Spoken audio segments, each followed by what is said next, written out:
Welcome to the 2023 SYC Kentucky, presented by Storm Bowling. The Storm U Championships are brought to you by I Am Bowling, the official merchandiser for the SYC. By PBA Junior, the PBA Youth Club for bowlers under the age of 18. And by KEGEL, built for bowling. By Turbo 2-in-1 Grips, 3G Footwear, Master Accessories, Ballard's Bowling Academy, and by Quality Respite and Home Care. All scoring is provided by Bowlmetrics, official tournament management system of the Storm U Championships. This year, all SYC events and tournaments are aligned with charities, Ballard versus the Big C, and Make-A-Wish Utah. Now, live from Kingpin Lanes outside of Louisville, Kentucky and Jeffersontown, it's the 2023 SYC Kentucky. Welcome to the 2023 SYC Kentucky, presented by Storm Bowling. The Storm U Championships are brought to you by I Am Bowling, the official merchandiser for the SYC. By PBA Junior, the PBA Youth Club for bowlers under the age of 18. And by KEGEL, built for bowling. By Turbo 2-in-1 Grips, 3G Footwear, Master Accessories, Ballard's Bowling Academy, and by Quality Respite and Home Care. All scoring is provided by Bowlmetrics, official tournament management system of the Storm U Championships. This year, all SYC events and tournaments are aligned with charities, Ballard versus the Big C, and Make-A-Wish Utah. Now, live from Kingpin Lanes outside of Louisville, Kentucky and Jeffersontown, it's the 2023 SYC Kentucky. Welcome to the 2023 SYC Kentucky, presented by Storm Bowling. The Storm U Championships are brought to you by I Am Bowling, the official merchandiser for the SYC. By PBA Junior, the PBA Youth Club for bowlers under the age of 18. And by KEGEL, built for bowling. By Turbo 2-in-1 Grips, 3G Footwear, Master Accessories, Ballard's Bowling Academy, and by Quality Respite and Home Care. All scoring is provided by Bowlmetrics, official tournament management system of the Storm U Championships. This year, all SYC events and tournaments are aligned with charities, Ballard versus the Big C, and Make-A-Wish Utah. Now, live from Kingpin Lanes outside of Louisville, Kentucky and Jeffersontown, it's the 2023 SYC Kentucky. Welcome to the 2023 SYC Kentucky, presented by Storm Bowling. The Storm U Championships are brought to you by I Am Bowling, the official merchandiser for the SYC. By PBA Junior, the PBA Youth Club for bowlers under the age of 18. And by KEGEL, built for bowling. By Turbo 2-in-1 Grips, 3G Footwear, Master Accessories, Ballard's Bowling Academy, and by Quality Respite and Home Care. All scoring is provided by Bowlmetrics, official tournament management system of the Storm U Championships. This year, all SYC events and tournaments are aligned with charities, Ballard versus the Big C, and Make-A-Wish Utah. Now, live from Kingpin Lanes outside of Louisville, Kentucky and Jeffersontown, it's the 2023 SYC Kentucky. Welcome to the 2023 SYC Kentucky, presented by Storm Bowling. The Storm U Championships are brought to you by I Am Bowling, the official merchandiser for the SYC. By PBA Junior, the PBA Youth Club for bowlers under the age of 18. And by KEGEL, built for bowling.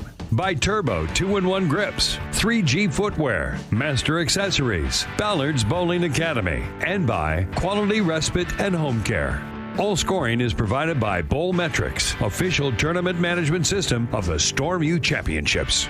This year, all SYC events and tournaments are aligned with charities, Ballard versus the Big C, and Make-A-Wish Utah. Now, live from Kingpin Lanes outside of Louisville, Kentucky and Jeffersontown, it's the 2023 SYC Kentucky. Welcome to the 2023 SYC Kentucky, presented by Storm Bowling. The Storm U Championships are brought to you by I Am Bowling, the official merchandiser for the SYC. By PBA Junior, the PBA Youth Club for bowlers under the age of 18. And by KEGEL, built for bowling. By Turbo 2-in-1 Grips, 3G Footwear, Master Accessories, Ballard's Bowling Academy, and by Quality Respite and Home Care. All scoring is provided by Bowlmetrics, official tournament management system of the Storm U Championships. This year, all SYC events and tournaments are aligned with charities, Ballard versus the Big C, and Make-A-Wish Utah. Now, live from Kingpin Lanes outside of Louisville, Kentucky and Jeffersontown, it's the 2023 SYC Kentucky. Welcome to the 2020. All right, we are here. Hello, Storm Nation. Welcome back to the SYC in Kentucky in Louisville. I don't know. Whatever. Wherever we are. So I'm Blair Blumenscheid, and I am joined by the one and only Kyle Troop. Hi, Blair. Hi, Kyle. Thanks for hanging out with us this weekend. It's been fun. You know, you just flew across the world, literally, around the world. I got lucky that, home is where the SYC was, so, or my future home. Yeah. You're You're building a house, right? Yeah, building a house about 30 minutes away from here in Mount Washington. Nice. So it should be ready around the end of August, beginning of September. You excited? Yeah, pretty excited. I've never built a house before, and seeing like the walls go up and then the windows in. Now, most people are a little stressed during this process. No, because I'm not fixing it. I'm not the one building it. They're hired to do it. They do it for a living. But did you have to pick all of the counters and pick that part, yeah. But luckily Brianna was there, and we had a good understanding on what kind of money we were going to spend. And, good, whatever she wants, she could have. So nice, good job, Kyle. Picky. Good job, Kyle. All right. So we're hanging out. We're checking out some of the youth bowlers, and we were talking. We're watching some U18 girls this round, and you were talking about how good these girls throw it. I mean, it's just crazy looking around. I don't even know the ages of most of them, with the divisions, but regardless of the age, it's like there's so much talent. The ball roll on so many of these girls is just really, really good. Right. Even thinking back to, 5-6 years ago for me, trying to get my ball roll to look a little more end over end and I guess a little more proper, so to say, or for optimal performance with the ball roll, and it looks great. I mean, and their mental games are solid. That's the other thing. These kids, they're used to bowling tournaments, a couple times a month. They bowl every weekend, 13. Kyle. They're bowling more than me. So I say that sometimes that they bowl more than the tours bowl, but I don't usually do it when there's a tour player in the booth, but they do. I mean, they bowl a lot. I mean, it's pretty crazy, especially now that our tour's kind of done. So yeah, right. So we were talking. Juliana Kerrigan is bowling. We have. Oh man, I mess up her name every time. Malia Briggs. I think it's Malia. Briggs, yeah. Malia Briggs. Ellie McMahon. Abigail Starkey is on 7 and 8. Who else do we have? Lainey Breedlove, maybe. I don't know. We'll go through them as they step up. Hannah Perry is up on lane 9. Yeah, right. We cover that little number down there, but it's 9. And then Madison Strauss is bowling too, and we have some bios. We'll try to give you some tidbits of little nuggets on these youth bowlers. I do know Madison Strauss is heading off to LMU with her guns. There you go. Yes, yeah. And I believe Juliana Kerrigan is going to SFA. Yeah. Stephen F. Austin down in Texas. I've known them and her father from bowling in the Mechanicsville, Virginia area. Actually, probably taken some money from her dad before, so. So we're familiar friends, but it's great to see her kind of going along because I don't remember her bowling too much 4 or 5 years ago when I bowled tournaments up there. And her game's great. Yeah. Another great game on lane 10. Caitlin Stoll, PBA Junior champ this year. PBA Junior champ. I witnessed that firsthand. I was like, yeah, that's that good ball roll we were talking about. Yeah. So much talent out here. Lainey's another one, and she always is wearing. We used to. She has avocados. She loves avocados. She always has an avocado jersey, and I feel like her avocado jersey grew up this tournament Because I don't remember it being a little darker. Like, It almost looks like greens. yeah, Like, right? I thought she was a golfer. You know, maybe that was showing like the slope of the greens. Yeah. No, it's But great. I see avocados now. Yeah, it's awesome. I 'Cause love then it. there's the actual full piece of avocado on the side of the jersey. I love that she's evolved her avocado jersey. It's my favorite. Two-handed bowler, a two-handed female. Faith That's another Roper. thing. Faith started as a one-handed player, and she converted a few years back. Okay. So she's still kind of getting her feet under her, but she's come a long way. That's the thing. I mean, if you make a big switch like that to bowl, I mean, Hannah Perry, another two-handed bowler there. The girls are coming. My prediction, I think we are less than 5 years away from a two-hander on tour. I think in this next wave of collegiate players that are there, someone's going to go. I can definitely see that. That's my there's- prediction. I forget the girl's name from Sweden. She's on Everyone national keeps team. mentioning her. Oh, yeah. I haven't seen her throw a shot, but yeah, every time I bring it up, they're like, Yeah, she'll this be girl coming. from Sweden. She'll be bowling the PWBA tour soon as well. Yeah. But yeah, 5 years, there'll definitely be some from the States as well. I mean, I'm seeing it more and more often now. Just random occurrences here and there. Obviously, in a big tournament like this, you're going to see some. But, I mean, I was doing an appearance in New York, and this family came into bowl, and their son and daughter went down on the pair and got on the pair of lanes. And this Asian girl, about 12, 13 years old, just two-handed lefty. Old smooth little 187 on some leftover stuff that we bowled on earlier. You're like, I was like, oh wow, my okay. goodness. So, yeah, it's coming in all waves. Yeah, right?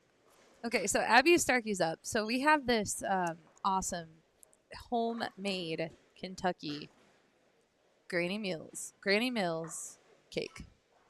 I'm glad Now- I'm moving to Kentucky. Yeah, We I'll got tell you cake what, tasted right? like this. Yeah, like this is delicious. Look, we're eating it on. Mhm. We wish you could have a slice because we have the cake here. If you're in the building, don't come eat our cake though. And you're supposed to dip it in coffee. She Oh, was my saying, like in the goodness. mornings, you dip it in some coffee. It's delicious. I'm not a coffee drinker, but I I am. think this cake would Make you drink coffee. make me at least dip it in the coffee. It's just amazing. So shout out to Granny Mills. Thank you, Granny Mills. And you know, With if the buttons. anyone would like to franchise the Granny Mills cake, we can get you in contact with the person that makes it. It's a secret recipe. You can't know it. She'll sell it for a price, though. Everything's worth it. Everything's worth it. So we got to get it nationwide Oh because my goodness, it's that's so good. delicious. Wow. If I eat All too right. much of that, it's gonna put me to sleep, though. That's for sure. I know. Well, purposely slice a very large slice because I'm like, it'll last me all afternoon. It's not lasting me all afternoon. Yeah, I seen this. They were like, yeah, "Let's get you a little bite, Kyle," and then put a slab of cake on my plate. I'm like, all right, Yeah, I can handle it. you got this. It's so good you can't stop eating it. That's the problem. Looks like we got a slight little breakdown on 7 and 8, so we'll Ah, take our focus over to 9 and 10. yeah, we can do that. Hang on. Look, focus away. Oh, look at that! Boom. Yeah, so Full I did see a little appearance, though. John McCarthy's here. He is the GM here. And, oh, look, we are cursing everything because 9 just dropped pins. Anyway, so John McCarthy's here, GM, and he just came back to the bowling center because his son is celebrating his 3rd birthday today. So he went to go to a birthday party, came back. We're like, did you overbook yourself a little bit? 3rd John- birthday. Yeah, John does a great job. I've bowled here a few times. And, they're making the remodeling part of the bar Yeah. and putting VIP lanes in there. They have a sick arcade, which I love a good arcade in a bowling center. Wow, And then the lanes too. I mean, beautiful center, tons of space. it's fantastic. Especially being a bowler, you got the couches. I mean, there is so much room in the bowler's pit for these bowlers. I would love to bowl a tournament here. We need like a PBA stop here or something. Are you gonna run some tournaments when you're living here? No, I think, I ran the one charity tournament, the one fundraiser event for Christmas, but, partnering with Jeremy Thomas. Oh yeah, yeah, he was here He does earlier. a good job. He popped by earlier Yeah, today he too. was actually in the Okay. live stream. We were chatting with him. Oh, so- very nice, Yeah, yeah. yeah. So he runs a lot of tournaments around the area, and I think I'll let him stick to running them, and I'll just bowl some of his events and hopefully make some money off of them. I like it. But because there's a great tournament scene in Kentucky as well. You know, lots of tournaments going on, lots of different bowlers, and they like action too. You know, I they love like the it. brackets and the high game pots, and doubles this, You're like, I'm doubles in. that, and league, I'm all in. strike tickets, bowler strikes. I'm like, yeah, we I didn't have always none like of this the in North mystery Carolina. game. Like The the mystery game score, is that's too. the best Yeah. one because it's like it Anybody doesn't can win matter. that. Yeah, exactly. So we had a comment go back to Abby. 7 and 8 is experiencing a tiny little breakdown. I'm optimistically saying tiny little. Yeah, it I looks don't like know what's they're going on. fixing something on the ramp that the ball comes down from the ball return, maybe. I Yeah. have no idea what Yeah. I'm talking about, though. But- I've never worked yeah, on me a weighing neither. machine. I We went need to the call- snack bar when I worked at a bowling center. That's pretty that was good, my by job. the way. On lane 9. That's pretty good from Faith there. That's a good shot. Faith rocks. Faith Switch from is one awesome. hand to two hands. That's pretty good right there. Kind Got the perfect view right here, sitting behind them too. Like, You're like, you know, really I see can see the physical game. Let's see if Faith updated her bio. I know that she, Faith, advocates a lot for mental health. So she was doing a YouTube channel. She also had wristbands that she was passing out. Because all these kids, listen, Kyle, I feel like sometimes that I sleep too much when I come to and hear about like what youth bowlers are doing. Because it's like, oh, I bowl, but then I published a book. Oh, I bowl, but I'm like number 1 in my class. I'm like, what? Like, they're so talented on and off the lanes. Like, it's incredible. So, You know, that I was only worried about bowling, and that just shows, like, you know, and I think that comes from having organizations like Storm and Deandra's Youth Tour Yeah. and other tours that are worried about more than just hosting an event. You know, totally. making people into good people and treating people well and making friendships. And, you know, I think when these big organizations and companies, in Brunswick with their youth experience as well, Yeah. when all these big companies show up and show that, you know, they're putting their heart forward to wanting to provide opportunities and more for memories and stuff, I think that just filters over into the younger crowd, and they learn to, you know, they want to give back as well, even at a young age, which is just pretty amazing to see. Yeah. So, Caitlin Stahl would be an example. Like, Buffalo Lanes North, Swim Bowling Center from Raleigh. Favorite pro bowler, Danielle McEwen. She's really good at math. And her shout outs, she wants to say hi to her sisters, Emma and Grace, who both compete collegiately. One is at North Carolina A&T, and the other is at Arkansas State, I believe. Mm-hmm. She's graduating, so yeah, very cool. Does she have college picked out yet? I think she's just 16. Oh, okay. So Well, she's still got a little ways. got some years. Don't That's rush the it. other crazy thing. They're all so good. I'm like, yeah, they all got to be going to college next year. No, No. freshman in high school. Yeah, go watch the U12 division. That really makes you sit back and go, oh man, this kid's 9.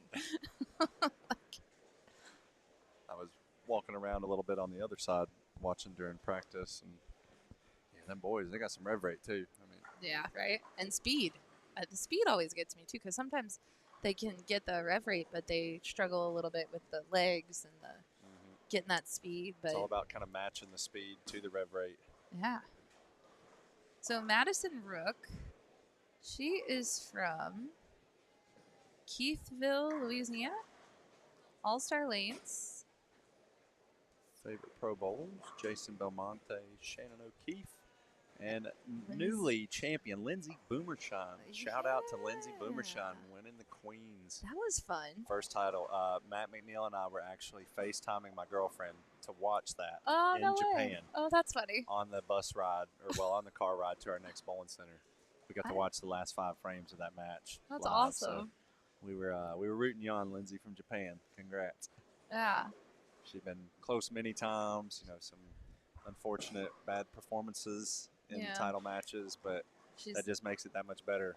I think, doesn't it happen, like, I mean, you maybe could speak to this, but that first title's hard, right? Getting that first title? It is very hard. You know, luckily for me, I ran the ladder in my first event, Yeah.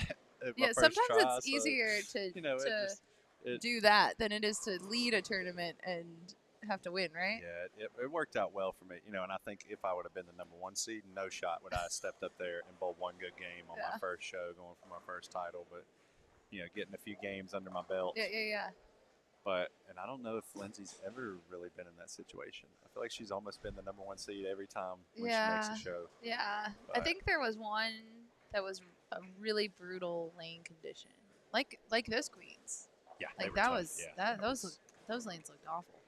No thanks. But hey, she got the job done. Stepped up through 3 in the 10th. Forced Maria to throw a double, and fortunately for Lindsay, Maria did not double. So yeah, it's good to see the Storm team get a dub. I love it. Looks like we're back underway. All right, we're bowling again. Let's try. Let's see what happens. Abby's up.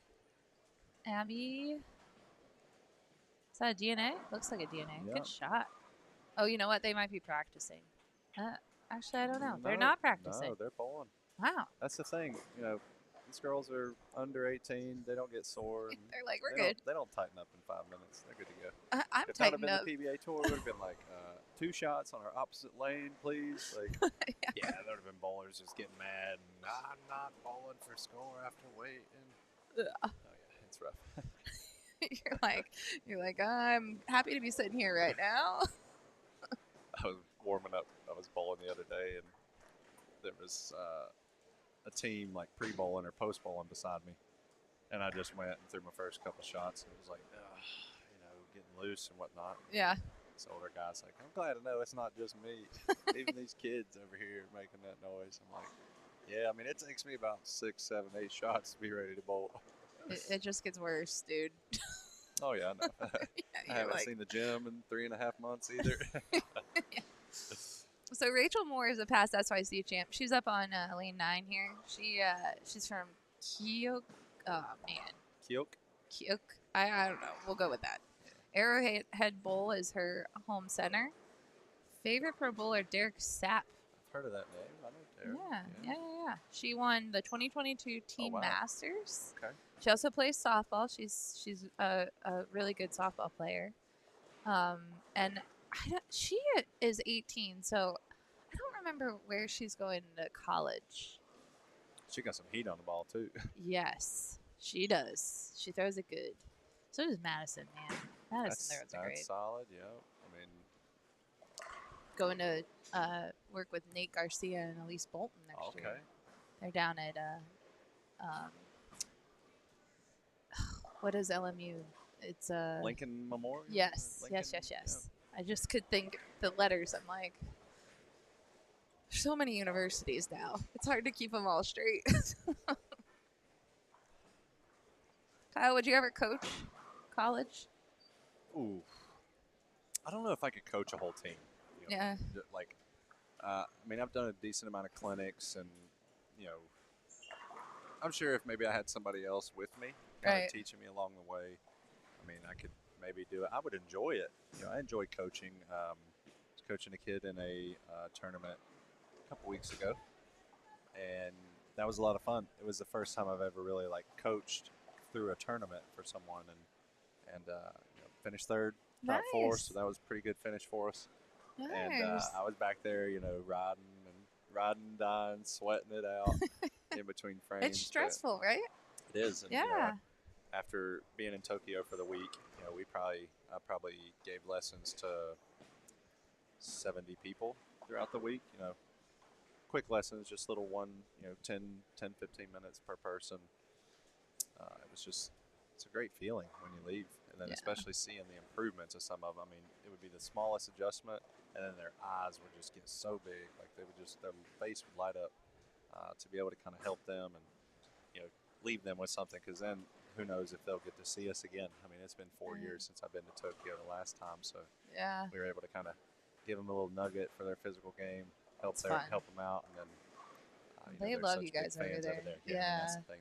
They love us over in Japan, and it's always a great opportunity. So I wanted to thank Storm again for that opportunity to allow me to be in the Storm Fair over there.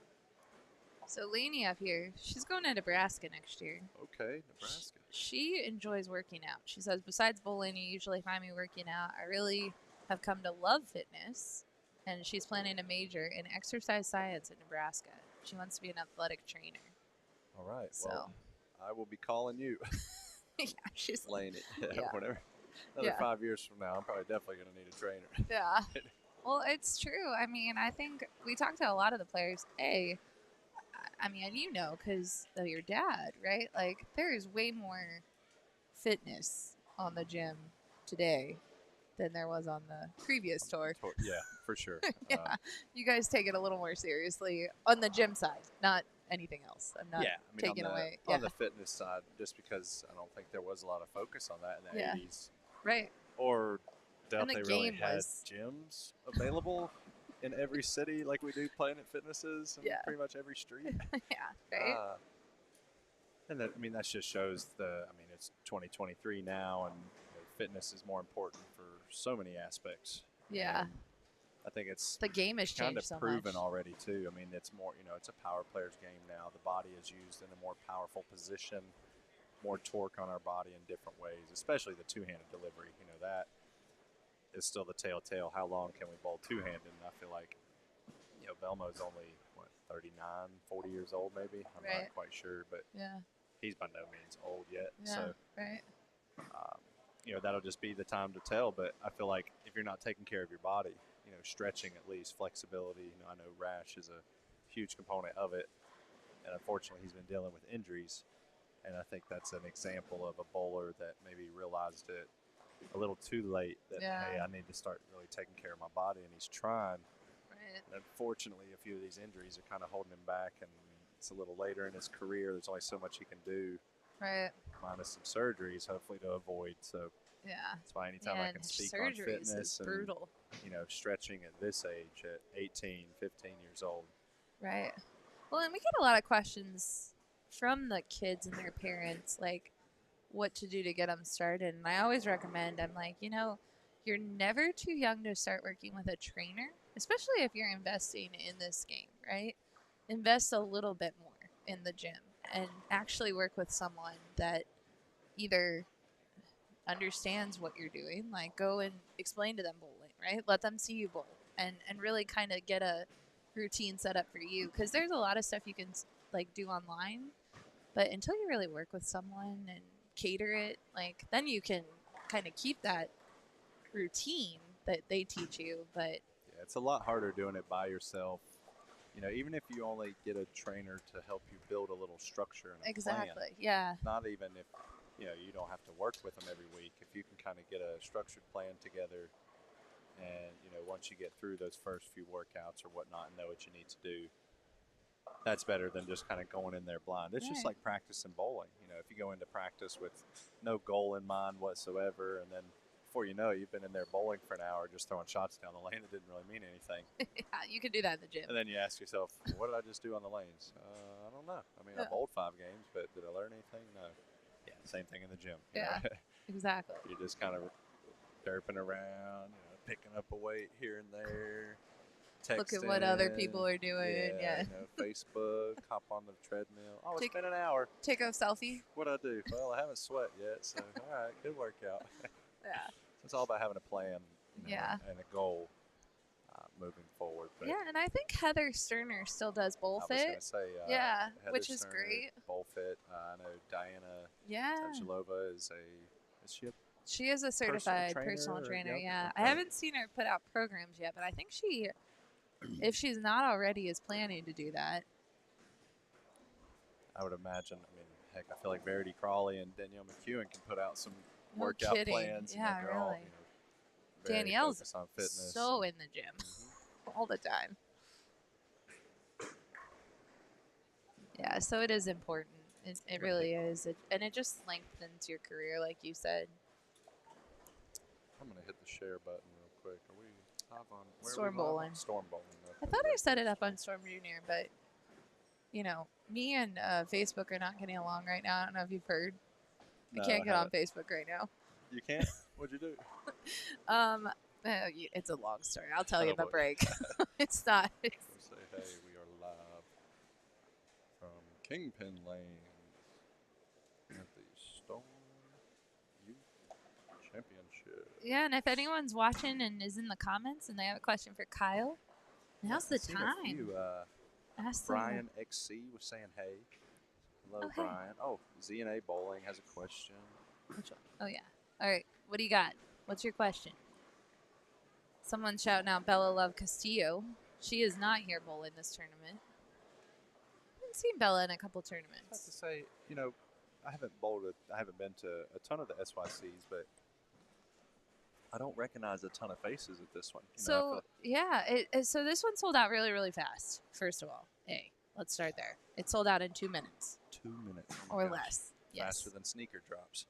Yes, these things are very popular. And this part of the country, there are a lot of new bowlers, but there are some past champions too. I think Leanne said there's 20 past SYC champions in Okay, the field, alright. 29 states. 29 states. That's what I was wondering. How many yeah, states? I said 20, but 29, yeah, which is great. I mean, we usually pull about, I would say 30 is average. Okay. Sometimes we'll get more. I don't think we've ever had 50 states at a tournament. that would be insane. Yeah, but we've had. I think we're very close to having 50 states bowl the SYC because we have a bowler from Hawaii here this tournament. Mhm. We've had Alaska at some tournaments, so That's awesome. I think there's like one state in the Northeast, or maybe one of the Dakotas. There's some state out there that we haven't gotten. Don't y'all have like 1 million bowlers signed up for the next SYC? Pretty much 1 million. Yeah. It feels like it. 50 yeah, states, 3 6 bowling countries. centers. Like, yeah. Oh, it's we're excited about Wes that was one. I guess is Wes working that, I believe? I think so. Yeah. He was telling me about it because Wes Malott was over in Japan. Which, by the way, folks, think about Wes Malott flying on a plane to Japan and Man, staying in these tiny little hotel rooms. These rooms are like 150 square his feet. back is sore a bit. 100 square feet. That's not a lot. That's like the size of this booth almost. Well, there's just so many people over there, right? Like it's just. Yeah, but it's just they're so efficient in their space used that there's so many more rooms, and then they build up for businesses. So I mean, there's okay. like we ate dinner. We had a big dinner with like 70 of us from the Storm Fair the second night, and we were on the 25th floor eating dinner. Gosh. Which it was a nicer place too. Yeah. High Sports and Storm took out the whole Storm Fair to a nice dinner, but Yeah. still, like that shows they just build businesses higher and higher and higher up there because there's no more space to build businesses. So the only room you can go is up, pretty much. It's crazy. So we got a question, and Bella's watching. Hello, Bella. We miss you. Hi, Bella. Kyle, what is your favorite bowling ball right now? Favorite ball right now? Well, in the current line, I actually started using the Absolute a little bit more towards the end of the tour season. The last few events, that ball it's clean. It's kind of smooth. Go right ahead. It's fairly clean, but it's got a lot of control to it as well, which is what I really liked about it. It wasn't one of those clean and very whippy balls. It was clean, but still fairly controlled off the back end of the pattern, which then allowed me to hit it a little harder if I want and could still keep it on line. But then I say it is, I say the ball all the time, the phase 2. But it's kind of, it's weird. We go through phases. Funny.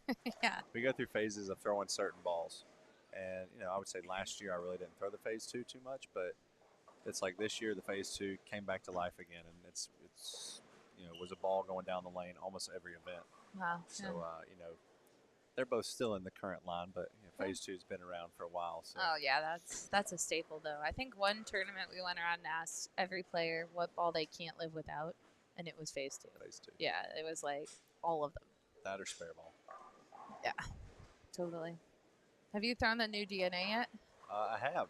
Yeah, you like it? Yep, it's a little smooth. Yeah. The last few events that we bowled out on tour, the fronts were hooking a ton, so a lot of those stronger covered balls we couldn't really use too much. But I did notice I could throw the DNA kind of after my reality. Oh. I seen it being a little cleaner than my reality, and then we actually shined one up, and it gave me a little more off of the spot. That was the one thing I noticed about the DNA, though, is it took surface adjustments very well.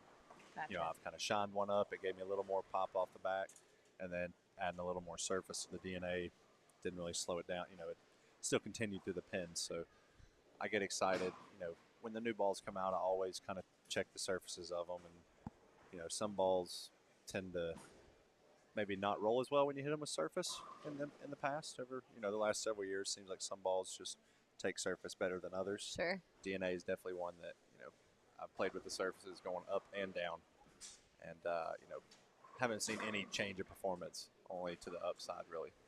I like it. All right, so this medium pattern is proven to not be.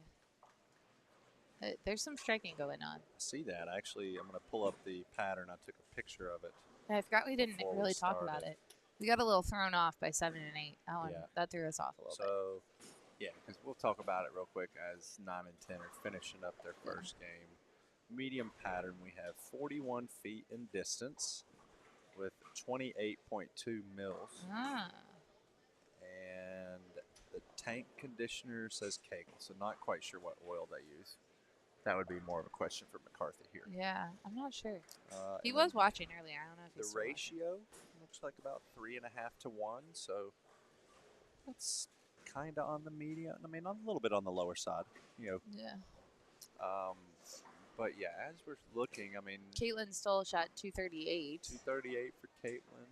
That's Madison is on 230, 248 max. There we oh, go. nice shot. And I know DJ Archer is actually here in the building this weekend doing some coaching. He is. And I was walking around, like I said, before practice ended, and he said they're fairly flat, for medium pattern. So I'm almost wondering if maybe their higher rev rates are making them more difficult on the guys' side. Because looking over here, the girls, they're able to play a little bit further to the right. Right. Madison, who I would say has a decent amount of rev rate, I would maybe put her in the top 10 in the women for rev rate. Yeah. And she got into like 17 there. Yeah, shout out to Madison. High game on the pair. She You win a piece great. of cake. Yeah, no kidding. So we have kept your chicken fingers from Myrtle Beach all those years ago. The what was it? Six pack of chicken tenders. Six pack of chicken tenders. Yeah. So I think that's what it is maybe because walking around in practice on the guys' side, they were all left to 20. Like they were already way left, which is not going to end up good for them in the long run. Right. But the girls, they're able to play around closer to the track, maybe closer to 15. And I'm thinking maybe what is making this pattern just a little bit easier for them is this seems to be a fairly high friction house. That makes sense. I watched on the short I didn't get to watch this morning, but even in practice yesterday, the short pattern, the back ends were, crispy. Like I haven't seen back ends of the balls just flying that hard.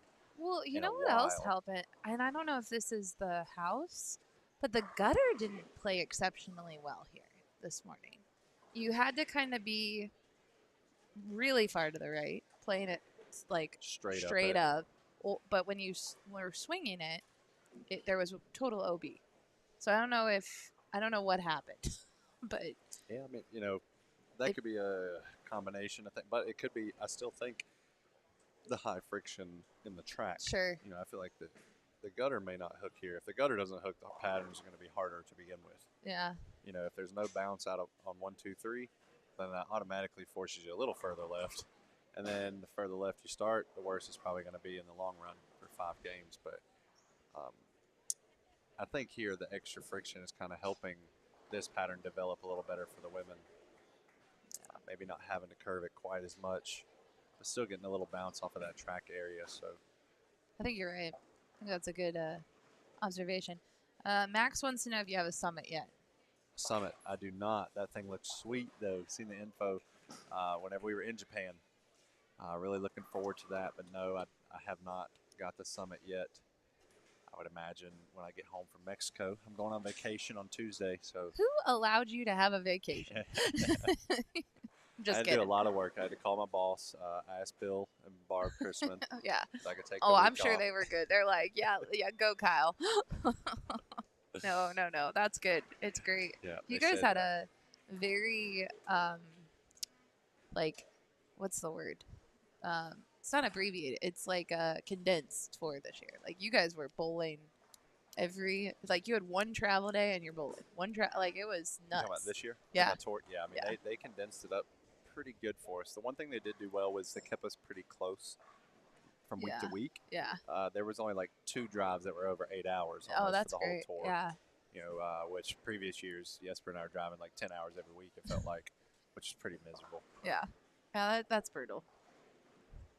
And a few, got some scores closing in here on 7-8. I'm about to sneeze there.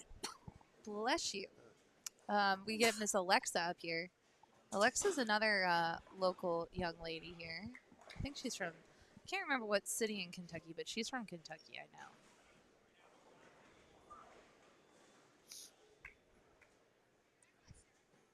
Alexa. She's from Clarksville, Indiana. So I'm wrong. I thought she was from Kentucky, but she's from Clarksville. Must be on the border. Is it border? She's from a strike and spare, though. She is. So, that's got to be pretty close then because they have executive strike and spare and a few other ones in the area. Yeah. 750 series is her high series. And this is a little old, so I bet she's even beat it since then because she works hard on her game. She is constantly trying to get better. And what's up, Henry? You coming to this pair? All right. Oh, so you got to hang out because you got to talk about our buddy Henry down here. Henry Mann, my man. Henry is the man. It's his last name, too. So. Henry was very concerned that you forgot about your pinball with him.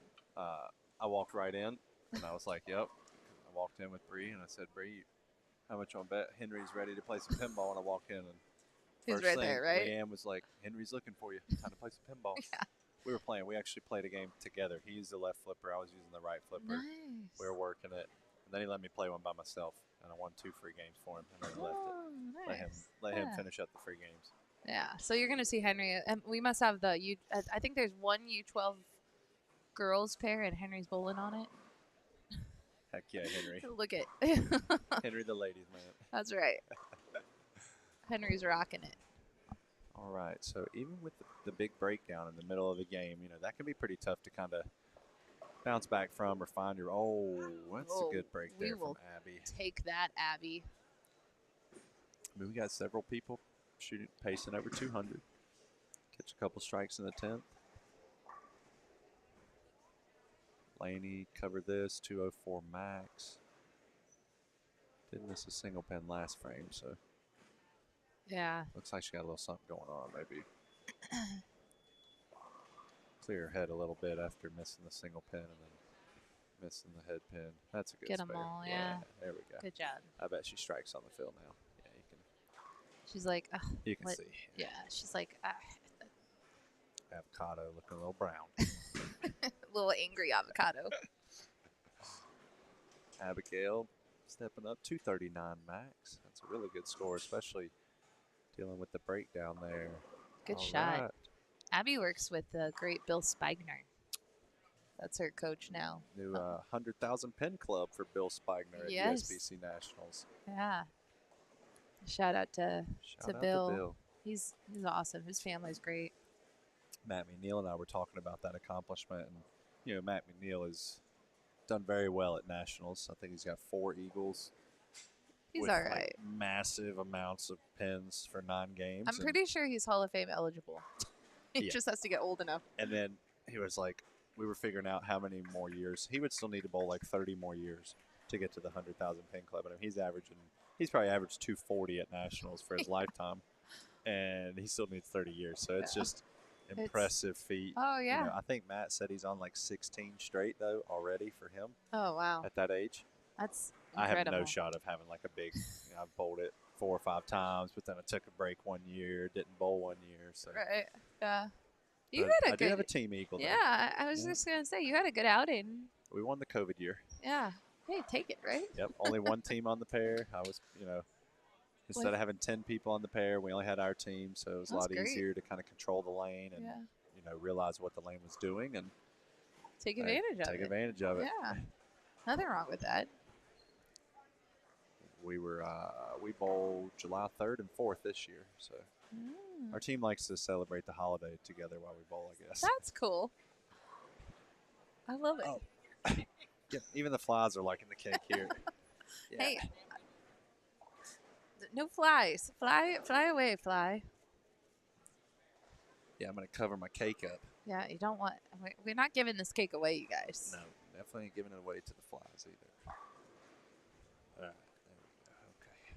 Alexa, I don't know if she changed balls. I don't remember her throwing a gem. She might have moved, but Good finish. the strike right before that one was like 10 in the pit. Oh my goodness. Super solid. All right, 201 for Juliana. No harm, no foul. Keep it No. moving. That's always the goal. 200 or better the first game. It's It'll be always interesting. nice to really not give too many pins back early, you know, even with the breakdowns. She may not be super comfortable yet, so.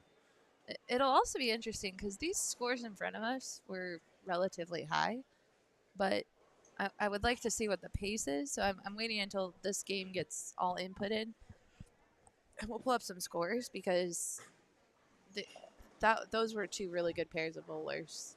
But the U18 girls division, I mean, Leanne and I were talking yesterday. I asked Leanne, I go, who's going to win this weekend? It was when we were flying in, because she's the one that really looks at I don't really look at the roster before we show up because she's the one looking at it every week and it changes. We have withdrawals, all kinds of stuff. And she goes, man, the U18 girls division is stacked this weekend. And you, now seeing it. Look at the scores, yep. Yeah. You're like, yeah, it is stacked. You're right. So we're going to have one of those weird ones. That's a karma hit right there on lane 7. So Malia carries a Brooklyn first shot in the 10th on a turkey.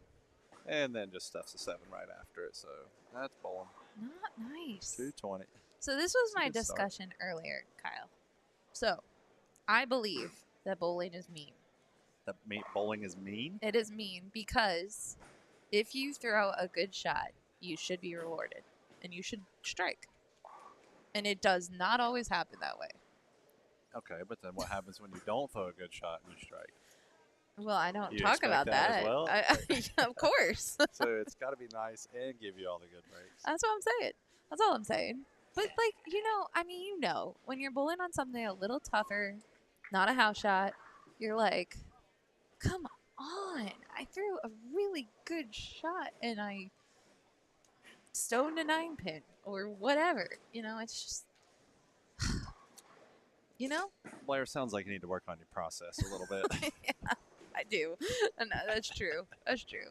All right, so we get no break because the bowlers, that little breakdown came and Came and went. the Here we go. U12 bowlers, they're like, we are ready. Yeah, they're ready. We're here. Come on, Henry. Here we go. Henry Mann is here. Daisy's here, too. Daisy's our young lady from Hawaii. Oh, okay. Yeah, I met her yesterday. She's only been And bowling is, for 9 months. 9 months? 9 Wow. months. And then we have Deandra's Yes, daughter on this Jersey. pair, Jersey got a Jersey. medal. I Little heard, medalist. So my girlfriend's daughter was hanging out with Jersey at the park last night. And apparently I'm her favorite bowler. Aww, Thought that was pretty cool. that's fun. Yeah. Jersey's cool. Deandra's kids are just awesome. I was gonna say Madden. Madden must be right to He's the right left. next. Okay, Yep. yeah. He's right here. So you'll be able to see. I like Madden's hair. He's got He's some good. curly hair. He does. Yeah. For this game, at least. I'm going to watch you bowl. And Jersey. Hey, Jersey. Jersey. Jersey. She's in the zone. Oh, she's in the zone. Yeah. Who's your favorite bowler? Who's your favorite bowler? Oh, your mom? Oh, okay. Oh. All right. Well, You're like, maybe you I'll put her on the can't- spot. But you she can't said her mom's argue. her favorite bowler. you can't argue with that. I Come guess on. Deandra's pretty amazing bowler. Come on. All right, so we got Kimberly Yoakum on lane 9 as well. She hasn't been bowling very long, and she just she was, I think it was Ohio High School Bowler of the Year. I Wow. need to look that up, but her parents were telling me last night and she's a freshman. As a freshman, yeah. Let's see here. They've got it written this down. No, Yeah, they're- Ohio coaches D2 Bowler of the Year as a freshman.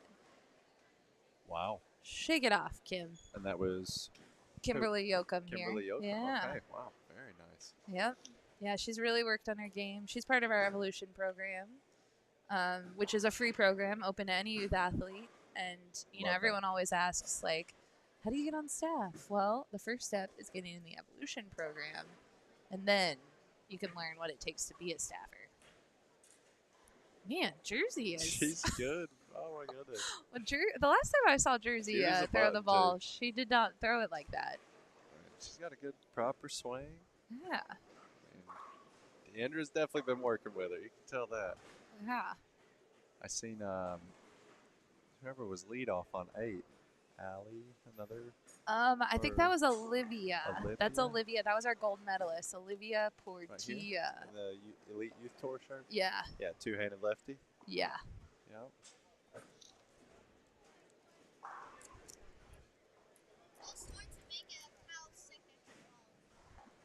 Oh, Henry's starting a petition for your signature ball. That's what I'm talking about, Henry. When you get that, send it to Bill Chrisman. Yeah, I'll really. give you his email. Yeah. He could come to an SYC and have everyone signed. Heck yeah, Henry. I like you. All right, That's so I awesome. did want to mention, so yesterday in practice, Henry asked me to record it 2 different times. For those that are wondering, Henry is the one stepping up on lane 8. Yeah. Go Henry ahead. Mann. Carry on. You know, his Yeah. last name is Mann. He's Yeah. the man. Yeah, that's him. Yeah. And he asked me to record him twice yesterday, and both times it went in the gutter. Oh. So I'm hoping. There we go. He's ready today. All right. Yeah. Oh. Oh, a Kyle's couple in for sweet tarts. Yeah. Take a few Alea of is taking these. care of you. Alea Kerrigan. That's Juju's little sister. Yep. Thank you. I was talking to their dad. Okay. And he was like, yeah, you know, she's great. It's just mental game's a little tough. There's Henry covering the spare. Yeah, so that made me He's- feel good seeing that, you know, he had so much pressure on him yesterday in practice. And Oh. both of them went in the gutter and we're early. Like, we're talking like before the arrows. And I was like, I could just see the pressure. He just put too much on himself. So good to see Henry get one down the lane, get it going. Okay, I was told. Hang on, let me look at this. Okay, so hang on. So this bio, I have to read the next time that she is up to bowl. So everyone just hang tight because I was told about this in the break, and we're gonna give a shout out to. Not that you're not a big enough celebrity for us here at the SYC, but there's a bigger celebrity in the Okay. bio that we want to give a shout out Look to. at this girl. I mean, wow. She has come a long way, Miss Olivia. I mean, she's got some speed too for a two-handed bowler. I mean, you know, younger kids, that's kind of the struggle always for two-handers is to get some ball speed, but she's getting that thing down there. She's loving it. And these scores carried over for them, right? So that's like what they shot. Yes. Yeah. She had Yeah. 183 the first game. Oh, stay on the lane. Oh. You know what? It's tough out there, you guys. They're bowling on a sports shot condition. Best way to learn. Is to Absolutely. Come out here and Miss Daisy from Hawaii. 9 months, people. Only been bowling 9 months. coming out to a big tournament like this. I mean, I love it. that takes a lot. Yep. Just jump right in. Miss Mackenzie here. That's what Deandra was saying, that, you know, our kids, they don't really have time for leagues, so they just got thrown in the trenches. If you want to bowl, you get to bowl tournaments. Yeah. I'm like, hey, I mean, that's the best way to learn, because watch, whenever they do get to bowl a league, oh, it's going to be game on for them. Oh, yeah, right? They're They're like, going to be ready. yeah, that's funny. Mike Velasquez was asking, who is the D2 high school bowler of Ohio? That was Kimberly Yoakum. Kimberly Yoakum, the Yes. bottom bowler on lane 9. Yeah. Henry Mann. Uh-oh. Oh, no. All right. Oh, it's all right, Henry. All hang in right, there. bud. All right, Miss Taylor Morgan. Miss Taylor Morgan. Taylor. Another two-handed delivery. Look at her. Oh, yeah. So a little she different. throws. I think she still. I want to say she throws 14-pound equipment. Whoa. I'm pretty sure. I would. 14 I want to pounds. check with her dad, but she had a. Was it a Firestorm? She had like an old school storm ball Yeah. when she first came Wow. out to a tournament, and we're like, what?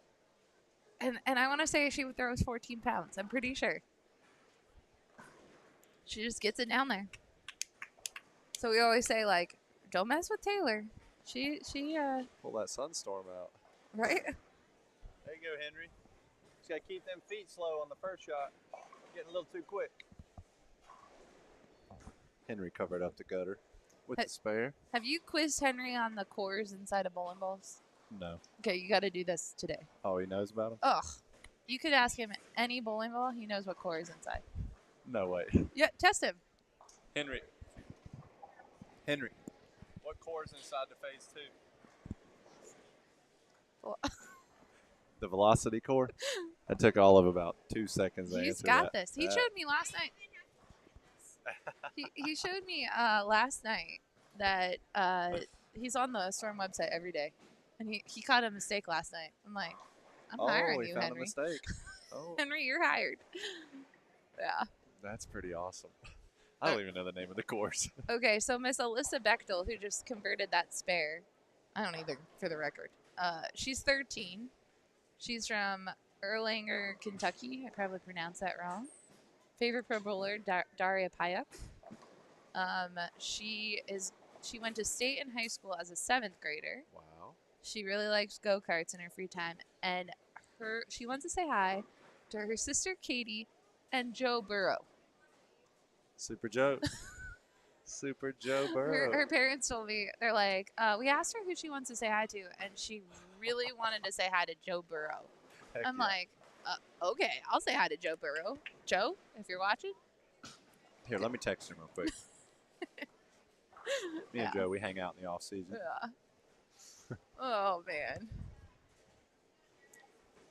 Now, so our most, like, what pro team do people follow?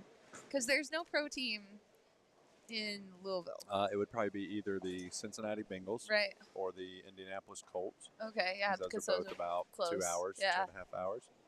Well, we got a ball change here for Jersey. I love it. Looks like she went from a phase 2 to a Nova, original Nova. Balling up to an asymmetric ball there. She's like, I need it. Savannah Portillo. Is that her sister? She Olivia's is, sister? yes. Okay. Yep. Both Savannah and Olivia, I think, bowled at Elite Youth Tours, which is DeAndrew's series of. Yeah. I see events. one of her bowlers won the gold medal, Eason. Yeah, Eason Taylor. Yeah, he struck me out in wiffle ball yesterday, too. Let's see if Henry keeps his feet a little slower here on lane 8. Gave him that quick little tip. All about the tempo. I like it. I like the tip. What's up, Greg Dunnigan? Take it easy on him at Flash Weekend in Greensboro if you're bowling. Big 6 tournament series over the weekend. So now, what's your next tournament? I am defending my regional title at Mooresville, North Carolina, June 16th through the 18th. I won there last year. That's a good event, or that's a good center. Oh, that's a good shot there, Henry. Look at that. Look at that. Oh, it was the little tip, Kyle. That was it. There he is. You made the difference. It's all about the tempo. Just got to keep them feet a little slower at the beginning, and then it led to better balance at the line for him. My favorite part of bowling is destroying that stupid 10 pin. Henry likes destroying the 10 pin. I love it. He added stupid in there. I did We bleep that out. That's awesome. Destroying the 10 pin, he said. So we have Olivia with the front 3 here on lane 7. My girl Kay Smith over here on lane 9. She's got some blue hair going on. I love it. I love these blue. Oh, I do see it. Okay. That's All awesome. right, yeah. I'm in. Yeah, I was going to say that one looked a little inside. I didn't know how much hold there was. Not a lot. Yeah, see, Daisy's went a lot. Yep. Too. It looks like if you play really straight to the gutter, there is a line there, but you can't really miss in very much. But I feel like it's got a spot, especially, Olivia had the front 3, but it's like that risk to reward, I guess. Yeah, good shot by Alea. Leia, another person playing kind of outside of the second arrow. Got a good little line, but missed in just a tad.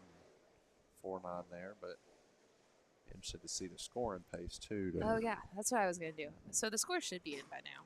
If they're not, we'll talk to our scorers. There's a spare from Daisy. All right. All right, so let's see here. You So we were just watching the U18 girls, so let's start there. So we're on the medium. So, wow. Oh, good gracious. Really. So currently leading, tied, Brooke and Kendall, both are plus 56. 256. Madison Strauss, who we saw, she's only plus 48, and she's in third. Abby Leindecker, 245. Emma Yoder, 242. Seen her bowl as well. Abby Starkey. Abby Starkey is in sixth with a 239. Man. Caitlin Stoll, 238. How many pluses do we have? We have 20. Pretty much 20th place is 201. So the girls are doing some striking. They are striking a lot. Okay, so now let's go to U15 girls. Well, this is, yeah, we'll go to U15 girls. They're striking too. Yeah, third Savannah place. Portillo. She's in third right now, 205.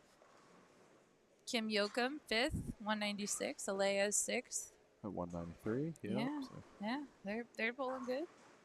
And then let's go down to our U12 girls. Olivia had a 183 game one. So, wow. yeah. Okay. Yeah, so you know what? That's the scoring pace. Oh, let's look at the U18 boys just for fun. Just to see. Yeah. I think the scores may be higher for the girls than the guys. I think the guys are going to make the lanes a little nasty down the stretch. You're right. Well, 25th is 201 right now. There's more guys Ryan bowling Schultz. though, right? Yes, Some there girls? are. Yeah. Yes. Let's see through there real quick. See if Anthony Hornick. There's that guy from North 243. Carolina.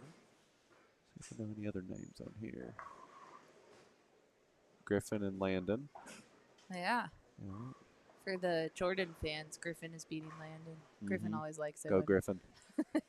We love Landon, Them kids though. are good too. Oh, my goodness. Both of them. Oh.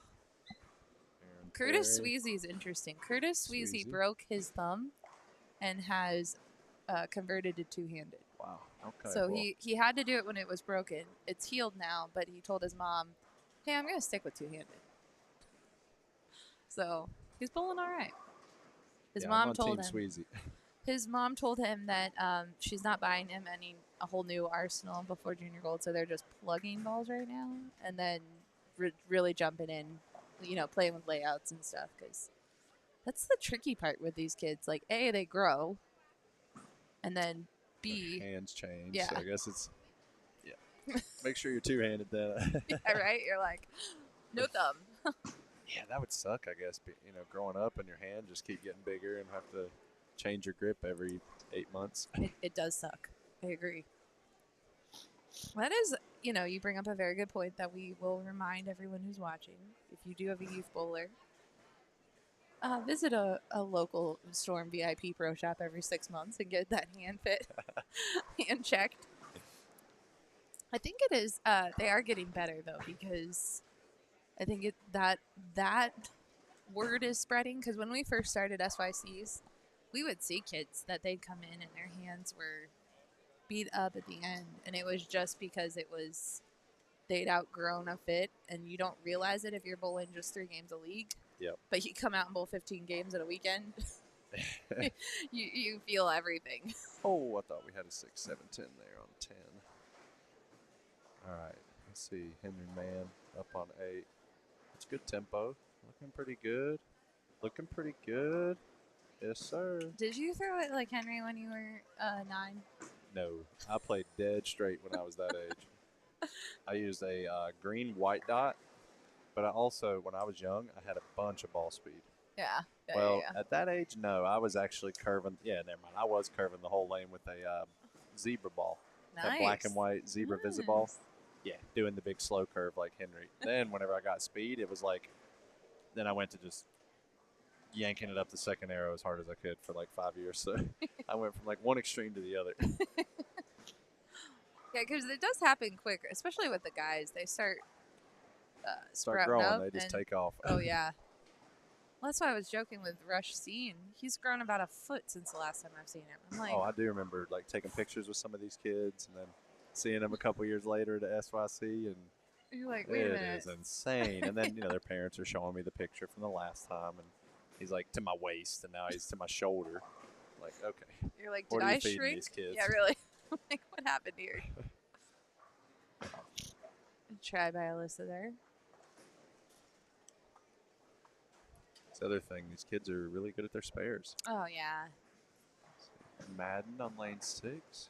Yeah, you Pretty see solid him. little form there. Look at that. Nice He shot reminds from me Madden. so much of his dad. He looks just like John now. With John with curly hair, but Yeah. I that's don't awesome. really know Yeah. John very well. Yeah. It's just his mannerisms. It's funny. Yeah, I guess I don't really see them too often. Yeah. They're located in Chicago. Chicago? Yeah. Okay. Well, and Deandra's so busy running the EYT and Did they have one a month?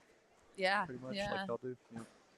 I would imagine y'all work together to schedule them off of each other. We for the most part. really do try, and Leanne's really good. So Leanne works really hard on the schedule, and she's actually working on next year's schedule now.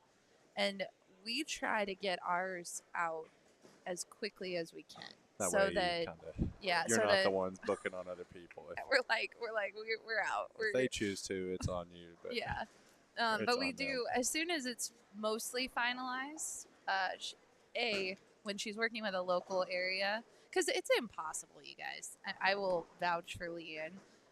It is impossible to not conflict with a tournament. Yeah, I mean that's in I mean, it's adult just- tournaments too, yeah. and So- especially like this weekend, Memorial Weekend. Oh, yeah. There's tournaments going on everywhere. Yeah, so what we do try to do is we work with the local area that we're talking to about, okay, like John McCarthy, right? So when we were scheduling this event, she goes, can you just make sure that in your area there's no other events? So we do that. And then we also work really closely with the PBA Junior because we're a Yeah, PBA definitely Junior wanna work affiliate, with and we're like, the last thing we want to do is conflict with that. Right. So, yeah.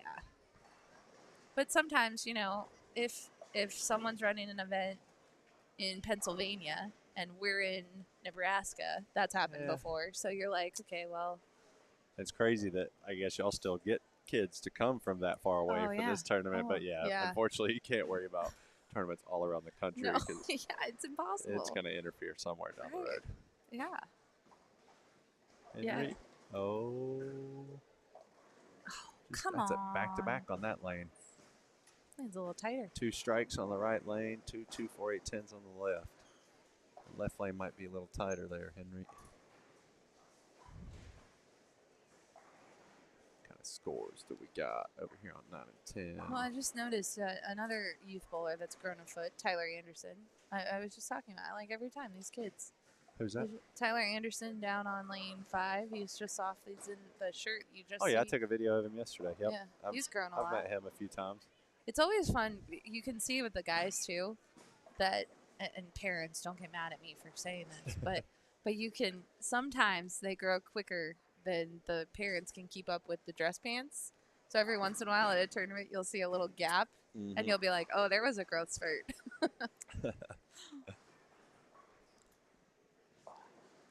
Eason catching a break. Love Eason it. was having him a little moment there for a few frames, a couple open frames. Oh, that's a little rough break for frustration. Olivia. That's a bad break there. Come on on. She's like, really? eight. And, this is the unique thing. Olivia is the only person I've seen throwing urethane so far. Oh, yeah. She had 180 the first game and it was cruising past 180 till that 710, but she may have the right idea. Yeah, that's the thing. We see a lot of urethane on the tour, and it's just really controls the pattern, really can get you comfortable to start a block out. Especially if you don't really have a good line with any of your resin balls, you can know that, well, it's at least going to leave me some makeable spares. I'm going to be able to get more than 140 the first game. I don't want to put myself 60 pins behind the 8 ball after the first game. So sometimes, we choose the urethane on the fresh just to get our feet going, Sure. get us warmed up a little bit, and then moving forward we'll be getting out of it. But hey, so far so good of a game plan for her. Jersey here, stepping up, shooting her spares again. Oh, About to say she made a 10-pin the last time on that lane. It was like a pro, like Deandra. You know what? She was still she's still a kid. We expect her. We expect that a lot out of her. It's tough. This is U12. Yeah, Yeah. U12. She's Actually, like 9. actually got to go bowling with Aubrey this morning, Oh yeah. and yeah, that was fun. Yeah. That was fun. It's fun. We went no bumpers the first game, Oh. but then we had to keep walking down and get the ball, so we put the bumpers back up. How old is she? 7. Okay. Yeah. But then I told her, I said, each time you hit the bumper, it's -1 pin. Oh, nice. So she only hit the bumper one time on a lot of shots. Well, so that's it was good. Yeah. But just trying to get her to set up at the dots and then hold her hand in a certain direction, and then the rest of it just let her go. Like, Yeah. Right. give her try to find her little process, and we'll let her figure out the rest. As we Well, it's go. always fun because it's like some like Jersey and Madden are a perfect example. Jersey and Madden for that matter. Madden's a fantastic baseball player. He's phenomenal, Very right? good. I have seen that. Yeah, and so now bowling took a back seat for a long time with him. Like he would bowl. Obviously, he'd get some coaching here and there, Yep. but he never really wanted to compete in tournaments. He didn't bowl the UITs for a long time, or he would bowl like one. But then the bug bit him eventually. Mm-hmm.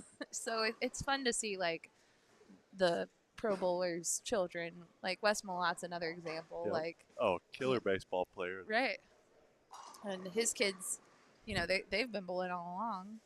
The Bones, Sydney forever did not bowl, and Brandon and Justin just bowled, and then now Sydney bowls. So Sydney's great too. She's She's a really good fantastic. bowler. yeah, so it's fun to see. Especially when the Bones were bowling, and Sydney's still bowling, so I shouldn't say they're not bowling. But when all 3 of them were bowling, I would always tell them, because sometimes they would get a little bit of like, well, your dad is Parker Bone, right? And your mom is Leslie, right? Yep. like, so there would be a little bit of like, oh, you have it so easy. Mm-hmm. Oh yeah, I remember that. It's like you have to work really hard too. Yep. It doesn't just because you're guppy. my dad's guppy don't Yeah. mean I didn't work hard. Yeah, right.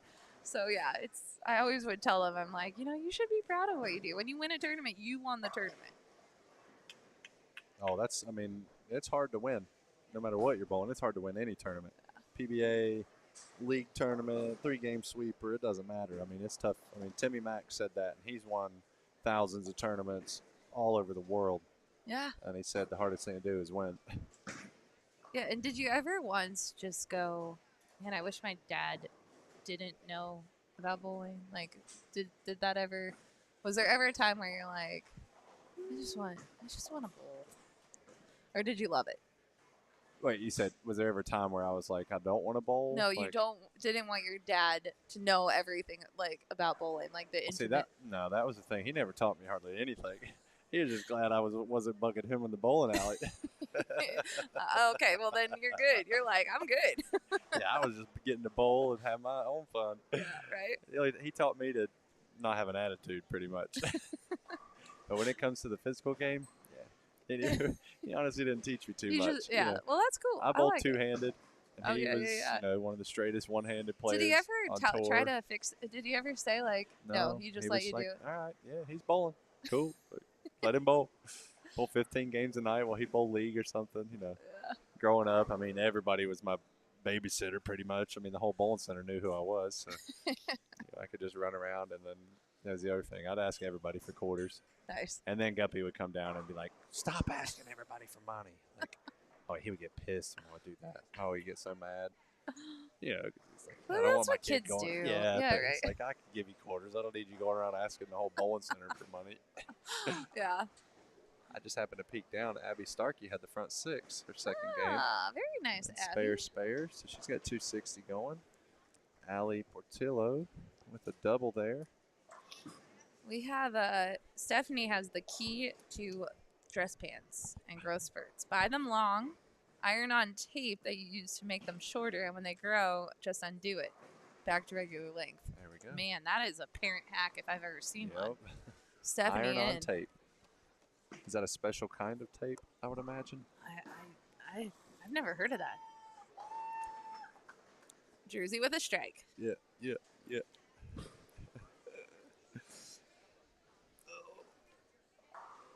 That Tokyo wall's hitting right now, Blair. Oh, the jet lag.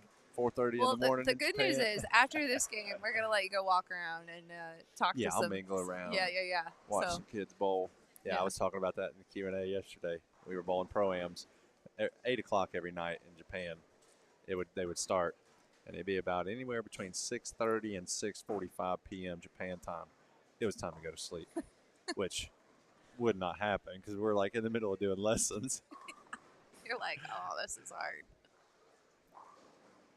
But I did, like I was telling you before, I slept more today than I have in my whole life. Like I definitely slept the latest I've ever slept. So Well, and I appreciate Storm understanding the travel and kind of giving me the morning off. Oh yeah, no, you've been on the road for sure. So Tomorrow, bright and early, 8:30, right?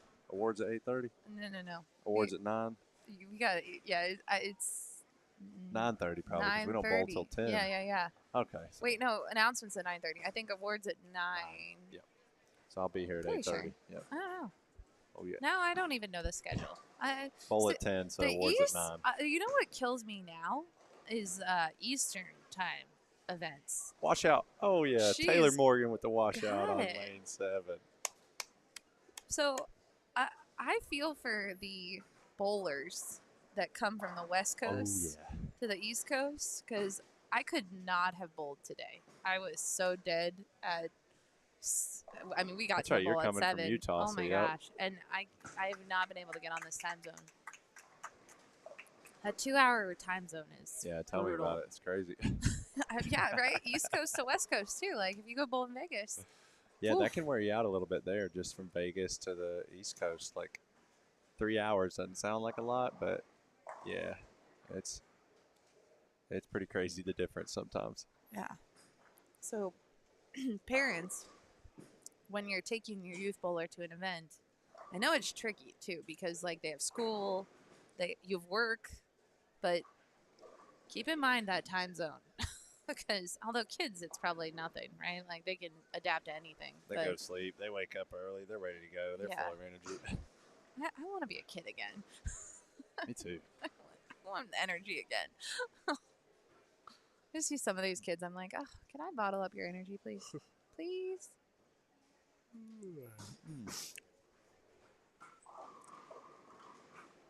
So before we lose Daisy, who's from Hawaii, I want to see if she... Oh, she didn't fill out a bio. I was going to say, I don't know the whole story, but I know her family has had a little bit of a family reunion in Kentucky. Oh, okay. So she, That's nice. her and her dad are from Hawaii. Her grandma is from another state, met here. There's uncle, I think, that's from another state, met here. So they're all kind of hanging out on Memorial Day weekend at the SYC. So we appreciate all of them. That's awesome. Family reunion at the SYC. Like, and that's the other thing. Storm putting on events like this. Having family reunions happen at a youth tournament. Like, you don't get to see that every day. Well, and we do try to, we tell people, it's all about the family. Like, families are invited to every activity that we have. We do not exclude them. When we had the park last night, we're like, bring the brothers and sisters. Like, just because they're not bowling, they're still part of it. 235 for Olivia Portillo. It's a good Shake it adjustment. off. She went through the face in the 6th and 7th, and then she made a move. She flat 7 and got it out very late, and then the last 3, pack. Taylor's killing it too here. She's got a double. Yeah, she ball changed, and I've noticed her rotation now is a little different because she kind of just rolls it off the front of her hands like this. Yeah. But now it's almost got some. It was very end over end before, but see now it's got a little side tilt to it. It does. You see that? Yeah. She So changed her hand position. Yeah, she's changing her roll a little bit. Yeah, look at that strike spare, and that was a washout spare. So 144 strike, for Miss spare Taylor. for the washout double. 144 finish. Good job. Yeah, that's big. That's big there. Awesome How shot. old is Olivia? She's not in the U12, is she? She is. What? She's just tall. Calm down. When they're at the 12 mark, because I bet she is either. She's 11. 11. Yeah. So this is her last year in U12. 178 average at 11. I was averaging 118. 118 when I was 11 years old using a purple Flintstone ball. I get it, man. Listen, I'm not. Yeah, I don't know these bowlers. That's pretty sweet. What kills me too, and we were talking about this earlier, and this comes up at every SYC. The balance at the foul line of these youth bowlers is incredible. I remember when I was a kid. Just running up, slinging the ball. And we were falling off every shot. Oh, yeah. Like across the boards. Like I'd look down and I was falling off my shot, but everyone was. It doesn't happen anymore. These kids are like, yeah, we got to have leverage, Blair. Like, leverage. I didn't even know what that word was. Me I was 21. It's like you're not of the legal age limit to know what leverage is. Oh, sometimes in these seminars, Doug Kent was doing a seminar last month in Rochester. And there was a kid that asked a question about, what was it about? It was something about like RGs and diffs. Oh, boy. And he was like, how old are you? So he asked the kid. And the kid was like, I'm 11. And he's 11. like, he's like, there's PBA players don't know what RG and diffs are. That is a true statement. So, yeah, Doug was kind of having it was funny. His mind was blown for sure. And that just comes from the resources and information available online. Absolutely. Brad and Kyle and Tang and Tacky and all these guys doing vlogs and different stuff on their social medias, following along. They're probably hearing all these conversations about RGs and diffs and drilling balls on the truck and just all the different content on YouTube and it's nuts. From the ball brands, it's just crazy the amount of information these kids can learn, and that's why they're so good at such a young age. It's nuts. All right, Henry's gonna send us off, and Kyle, thanks for hanging out. We're going to take a short, tiny little break. We're going to play a commercial from our friends at KEGEL, and we'll be right back. All right. See you guys.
All right, we are back, and I am joined by Dr. Weems. Hello, Dr. Weems. Hello. How's it going? It's going good. Blair, how's it going with you? You know, I always love coming in the booth. Oh man, it's been a good day. I have to say, it's you know, we've never been to this center. Yeah, It's pretty center, right? I like it. You know, the kids always have something to say about the centers here in the Louisville area. Louisville. In the Louisville area. Yeah, I know. I haven't mastered it, but Fern is one and Executive, right? Yes. Those are the two that we bowled at before, and I think they prefer this one. I like it. Yeah, it's good. Good scoring system. You can track, you know, what's going on with your own scores, and it's a running total right now. So, Yeah. but speaking of those scores, at least in the U15 boys division, they're not terribly high. So listen, we were just I'm waiting for these scores to come in, Uh-huh. but the U18 girls division, They're killing it. they were killing it. Yeah, I let believe me that. let me see if they're. I believe that. It's unbelievable, but the U18 girls I is. mean, you got Abby Starkey, Gianna Brandolino, Oh yeah. Caitlin Stoll. You Look, know, those yeah, guys. Madison Strauss, Oh. 248, 257. Shake it off. Yeah. Jeez. Plus 105 after 2. Abby up here, my plus God. 103. Caitlin, plus 83. Yeah, it's plus. Oh, it was the first 20 were Yeah. plus after game Well, one. it's It is off dropped. a little Yeah, bit, but still, they're those going. scores are impressive. They're like, we came to bowl. We don't know about you guys, but Yeah. let's see. How about the U18 girls actually, you know, lead all bowlers for the tournament? What do you think? How many what? I said, how about the top like 5 plus U18 girls leading the whole tournament? What do you think? Oh yeah, What are the odds? oh they could do it. I would put it. I wouldn't put it past them. Zach Smullen in the U18 boys, Yeah. plus 85. Griff is up there. Griff- Jordan is tossing Griff it. is killing it. Super. Landon's not too far behind. But we did give a shout out to Griffin beating Landon because Oh, is that right? you gotta do it. Who's taking those odds? You gotta do it. Well, I know Landon has. Oh, I see what you mean though. The boys are. What is going on in the U15 boys? Listen, I don't know. I don't have the answer there. I was requested to not do any coaching today, so I am Oh, a little disengaged, if you will, getting to just be dad, okay. you know, Okay. and helping out anybody else that might want to, you know, tap the knowledge tree. Well, I would say the U15 boys as a whole. Now I'm curious. What's the U15 girls do? No, they're not striking a bunch either. Mm-mm. Yeah, so maybe Rev rate plays a little into play. Although I don't know. There's some U15 boys that I don't got know a how ton you of rev call it. rate. Yeah, Zane Shaughnessy has been throwing the ball really well. Yes, he has. He's up now on lane 8. Let's see. There's the pitch. It's a little in. Wow. Okay, it crossed over. That was fortunate. I'm sure he'll take it. I think he will. All right, so before we get too far in, Dr. Weems, you have a new business that you guys are undertaking.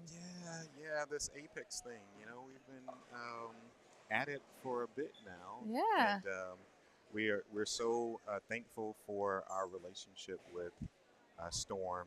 It's helping get the word out. We really feel that we're filling a huge gap that happens in not only the sport world, but in the bowling world, but the bowling community, right? Yeah. We spend so much time on the physical aspect of the game. What a shot, Mateo. Great shot by I'm- Mr. Mateo. I'm not sure what came across the deck, but it came with bad intentions.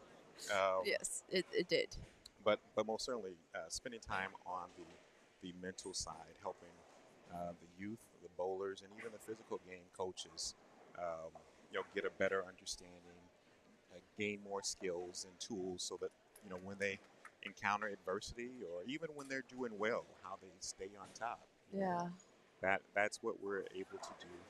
There's been a lot of talk in the media now about like the importance of addressing mental health and mental Yeah. issues. And we understand that there's still stigma associated with mental health. Sure. And so, by being able to craft it and package it as mental performance Yeah. and enhancing that, I love that. people, Yeah. people, it tends to fall on the ears a little bit better. Yeah, it was a big deal last year. Was it last year at the Olympics with oh my goodness, why is her name? We've seen it in the Olympics. We've seen it in tennis. Yeah. We've seen it in golf. We've Right, seen where it across players all kind of just sports. can't they can't compete. That's for sure. Yeah. That's for sure. I mean, some of it has to do with performance anxiety. Yeah. That can have something to do with it. What we see more times than that, though, is that depending on how people view themselves, like what their estimation of their own efficacy, that really impacts performance. And so if we can get at helping them think about themselves in a better way, being kind to themselves. In fact, that being kind to yourself is something that we're going to put into, I think, that evolution piece that we talked Good. about. Yeah, that's great. I love it. It's important. Like, people have all kind of negative self-talk when they come off the lanes, Oh right? my goodness. You Listen, look as though that's something that you may partake in yourself, Blair. Listen, you would be so disappointed in me. I just bowled women's nationals. Yeah. Bowled really good in team. I heard. Mm-hmm. Yeah. Seven. 25. Yeah. Okay, Mm-hmm. yep. I did good. Big Okay. number. So then, here we go. Our squad time was 7:30 a.m. I don't 7:30 in the morning. I don't like 7:30 in the morning. You're not alone. But you know what I mentally have done to 7:30 in the morning? I cannot bowl at 7:30 in the morning. So this is where I got to stop you. We have to take the can't out of the vocabulary. I know. Right? I'm sure you've heard this before. Oh, I have. Yep. So I would prefer that you said, I haven't done something yet, as opposed to I can't. Because again, if you say you can't, that would suggest that you have an inability or you don't have the capacity to do that. Well, if you saw me bowl, you might agree with that second part there. Listen, we're big on whether or not things are impossible or possible. That's fair. So yeah. if it's not impossible, then we have an opportunity there, opportunity we can work with. I love it. Absolutely. So yeah, apexmentalperformance.com is. I'm signing up. Yeah, please. Yeah. It's funny because it was like game 2.5 or 3, or maybe it was like, I don't know when it was, but my friend Mary, she's like, Blair, you completely talked yourself out of this. I'm like, that yeah, happens, right? Mary, I did. That happens. We can be our own biggest enemy. We talk about what is your opponent out here, like in any sport, but in bowling, folks will say, well, my opponents are, people that I'm bowling against, those are other competitors. Yeah. Or other people might say, well, my opponent are those pins that are down there, and we like to cast it that way. Yeah. But sometimes we can be our own biggest enemy. Yep, and so how do we get out of our own way? Well, I hope, as much as I would love to go through this exercise with you, I hope that next year we're not signing up for the 7:30 a.m. squad. That's what I hope. I get it.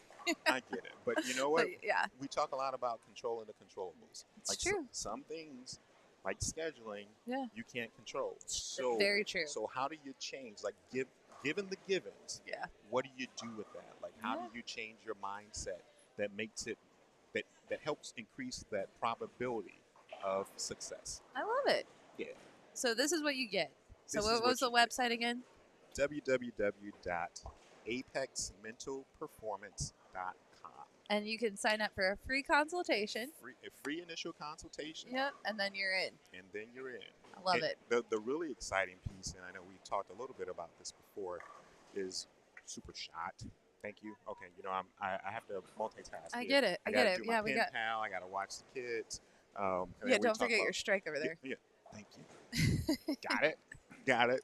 I love it. Oh, so we are in the process of developing a app. This is the first of its kind app for youth bowlers their parents and even, again, physical coaches that real time they can actually communicate with one of our mental performance consultants I slash love that. coaches. So while they're here at a Oh SYC man, that's what they need. and they have a bad shot and they're feeling some kind of way, getting all in their emotions, and that emotion is affecting their the way they think It's about like a themselves. 911.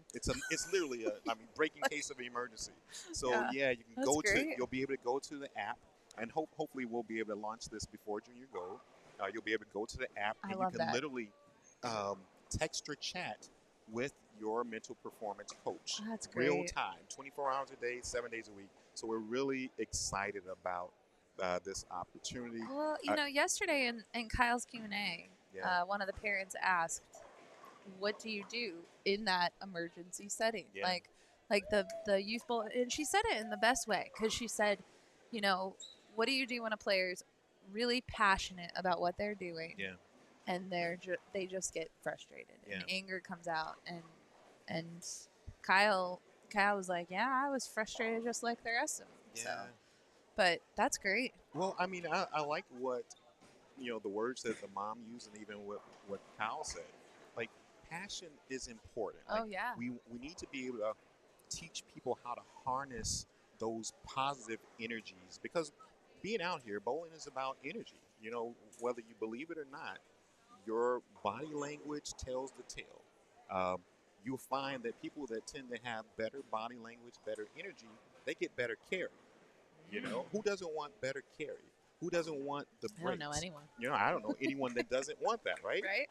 So I mean, that piece is so critically important, and I think the more we're able to show people the importance of that, the more they can utilize it, and then help them to develop skills and tools that they can use when they need them. I love it. Yeah. So I know that we have some Smeal family watching. Nathan's up here. The brothers. Yeah. His brother's on he's to the left now. They throw it well. One is U15, is the other guy U18? I think so, yeah. Okay. Zach and Nathan. Yeah, Zach Oh, is I standing don't know. up. Let's look. Zach Actually, is up they may be- now. I think he's U15. Unfortunately, missed that split conversion. I think they're both U15, actually. Tails on the front 5. Get there. Bang. Yeah, so Zach and Nathan are both U15. Okay. So they must be really close in age. Must be. That's Mateo. Your was it 2020? And he Junior went on Gold champion. Yes. 2020. Was Was it it 2020 2021? or 2021? They didn't have it in 2021. 2020. That's right. Yeah. 2021. Yeah. Junior And he Gold went on champion. quite the streak at the SYC. I think he had, 4 SYC 5 in a champion? row or so? 5 in a row, I think. Yeah. Well, he is now on 6 in a row in this game. Not bad. Not bad. Keep going, Teo. Keep going. Got Mr. Aiden Bergeron up on lanes. Well, he's not up yet, but his name is up, so he's giving the other players a chance. Dylan Barnes over on 10. Dylan's really a talented bowler, I believe. Oh, my goodness. They're in the Michigan area. We just bowled with them last week That's- at another tour. That was a great shot. He can toss it. Again, Dylan just has to keep, staying out of his own way. Being nice to himself, telling himself real positive things, saying that I'm good at this. Like, I'm good at this thing that I love. Doesn't everyone need a little Dr. Weems in their pocket? Like Come a little, on, that's like right. we need a little. Let's Oh, you talk should about do it. that, like a little bobblehead. A bobblehead. Yeah. I thought you were talking about the app. Oh, well, that too. I mean, I need just like a little reminder. Like you could say little things. You could have a little action figure. Let's It work would on have that. little sayings. Who's going to help us design it, Blair? Well, I know the designer that we could work with. I don't know who could make us an action figure. Let's do it.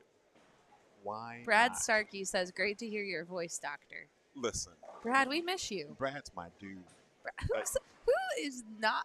Everyone loves. Does anyone in the world not love Brad Starkey? That's what I want to know. Nah, it's impossible. It is impossible. It is He's like the impossible. nicest guy ever.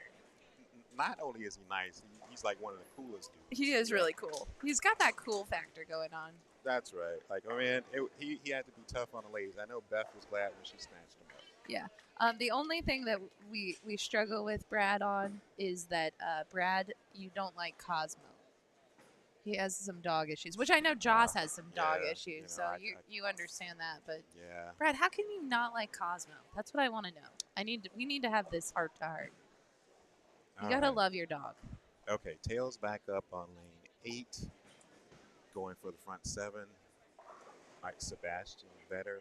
Are we catching both these lanes, 5 and 6 and 7 and 8? We can see 6. Okay, We cannot see 5. So you'll see Joss. There's Joss going for a spare.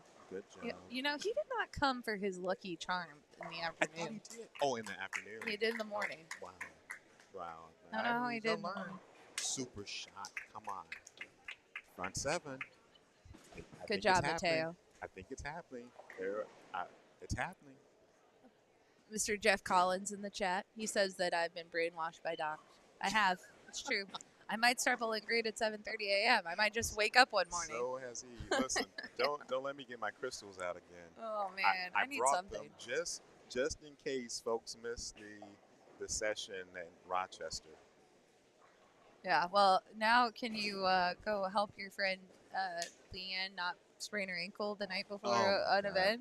Look, How do you deal How with that unfortunate. mentally? Oh my How goodness, that was unfortunate. brutal. but Leanne, she can also be really tough on herself too. You know, some things are outside of your control. That was outside of your control. Yeah. You can only control the controllables, and then when things happen to you, how do you respond? You know. She did very well, I would say. She was very frustrated and did not take it out on any of us. I could imagine.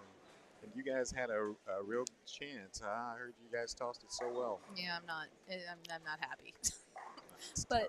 but she, the only thing I do have to say is she almost there was a little bit of frustration when I kept asking her if she was going to wrap her ankle. I can imagine. It's like enough already. Enough. Yeah. So anyway, all right. Let's see. Oh, we have. Okay, sports. Okay, Z.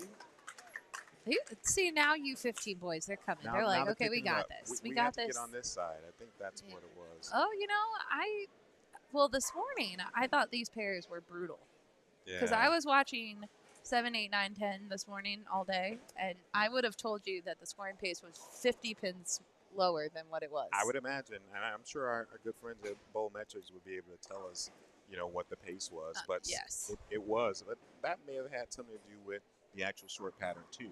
Oh But yeah, It didn't play like a typical SYC that's short. what most people said. Yeah, I mean, we saw more people playing in. Good run. Mateo doesn't have a 300 yet, He does it? not. That's Okay. why I was hopeful that Oh. it was going to happen. I was That careful. would have been great. I was careful not to say Yeah. he was on a 300 pace. I was Yeah. careful not to say, but so be it. I love it. Another good yeah, run. it was a good run. He'll get it. I have no doubt. Oh, we know it's coming. And when they come in bunches. Oh, yeah. Once you get one. Nice spare by Mr. Carson over there. You would know. Oh, no, I wouldn't. These kids run laps around me. I tell you. You're not alone. Like half the time, I'm like, my shoes are up. They're gone. To retire. Yeah, I'll bowl. they're I'll bowl they're- once a year. I'll go and shoe up. Let's see. How has Miles been bowling? I haven't. Miles was gold on the shorts. Oh, crazy. What? Lower 7.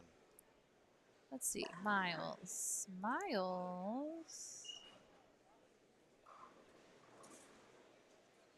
Am I in the wrong division? Miles is in U12 boys. I am in Let's the go. wrong division. I'm trying to put him in U15 already. Well, And Miles we'll is see him next year. 213, 221. Okay. He's all right. Yep. Plus 34. Yep. Especially on this medium pattern. It's giving some people. He's the only that's- plus. He's the only plus, I would And imagine. U12 boys, yeah. Yeah. Easton Taylor, another great little bowler. He's been bowling well. He's from our area too. Oh, I misspoke. Easton got the gold today. I'm He so did. used. So you Miles should got be Miles. bronze. Yeah. And I knew he was up there. I am used to it right Yeah. now. He's been on a Yeah. real streak. Super tear. Yeah. Super tear. Yeah, Miles has what, 4 SYC titles now? He is up to 4. Yeah. Yeah. Yeah, he got back to back. Mm-hmm. And we did have a first. Super Elliot and Miles won in one tournament, Yeah. and we've never had Both the brothers. two brothers win, or two siblings win in a tournament. That's never happened. Wow. Well, let's see what happens. Well, it can't happen in the U18 division. I was going to see Yeah. what happens with the Jordan brothers. Oh yeah. Yeah. That must be what. Yeah, I don't know. I don't know, man. These kids are so good. You got that right. Every time. You got that right. Every pair. Like, I wouldn't want to have to go against them, even in the U12 division. No, thank you. Well, I said that earlier. I was watching the U18 boys for 3 games. I'm like, Yeah. I don't want to bowl in the U18 boys division. I'm out. Mhm. And it was when Josh is in the, or I said Josh. Jeff is in the chat. Jeff Collins, and he was talking about Jaden Combs playing the gutter, and it was right in that streak of we saw Did he go Jaden to front 10? front 10 game 1, and then we had what's the young man that won the gold? He was Keaton. Keaton went. I mean, he shot 780 for 3. Yeah. Is that the kid that is a two-handed lefty? Yeah, blonde. Another yeah. Yesler? Yeah. Yesler Yeah. clone? His favorite bowler is Jesper. It so, figures. Yeah. It figures. Oh, wow. Dylan's Barnes going. is killing it. Dylan is. He's like Dr. Weems said my name. Dylan Barnes, lane 7, another pocket strike. Yes, I'm calling them out, Stacy. Good job, kid. Keep going. Nathan Smeal here. He's found something. It's on a Yeah. 3-bagger going into the 10th. I probably just Let's see jinxed how him. it gets there. No. Oh, we got it here we go. in. He did. I did jinx him. I apologize. Jameson Ging. Jameson. That's a good name. I always like They're the unique. kids with some great bowling names, right? Rush Steen, for instance. Oh, I love Rush's name. Best name in bowling. Rush Best name Steen in is bowling. great. I love it. And Zane Shawkins. I Right. love that one too. What about Shock Henry Mann? NC. He's the Yeah, man. He's the man. Mr. Man. Yeah. Put some respect on his name, Blair. That's a Mr. Man to you. It's good. You're gonna see him just off screen. He was on earlier. It's good to see Sebi Vetter Yes, back. He's back and striking Yeah, as you know. per usual. He took off like what 6 months, and now he comes back and he's Yeah. got a 7-bagger. He's Okay. like Jordan, you know. I'm retiring from the game. I'm gonna go and play basketball. Jordan retired to play baseball. Sebi retired to play basketball, and now he's back. Yeah. He's like, yeah, I'm good. Just do it. But you know what I love? Eden Bergeron up here on Yes. lane. Are we saying 10. his name correctly? I always stumble over it. His dad's a great pro shop operator in this area. Okay. But Eden, I have seen him give every player a high five. in this Wow. pair. That's the other thing. You know, I don't know we talk enough about it here at SYC that there is such a community Oh, it's of great. bowlers. The families are fantastic. They root for each other. I mean, it's just amazing. Come on, Teo. Yeah, come on. He's got 270. Aiden's dad, Corey, he has to leave the pro shop to come watch Aiden bowl. He is a very, very busy pro shop in the Louisiana area, Okay. and it's great to see him at the tournaments. Were they at Baton Rouge? They're not in Baton Rouge. They're outside of it. I can't remember what city. I probably could look it up. Let Okay. me see in his bio. Let's see where they live. Look, Mr. Sebi finished with a 237 off on the Tell left-hand it. side. Teo finishes with a 278. Awesome game. Awesome game. I think Mateo's trying to make a run here. That's the champion. And what a break. Let's go, Alex. He's like, I'm here. I'm Yeah, here. yeah, come see me. Come see me. Another break.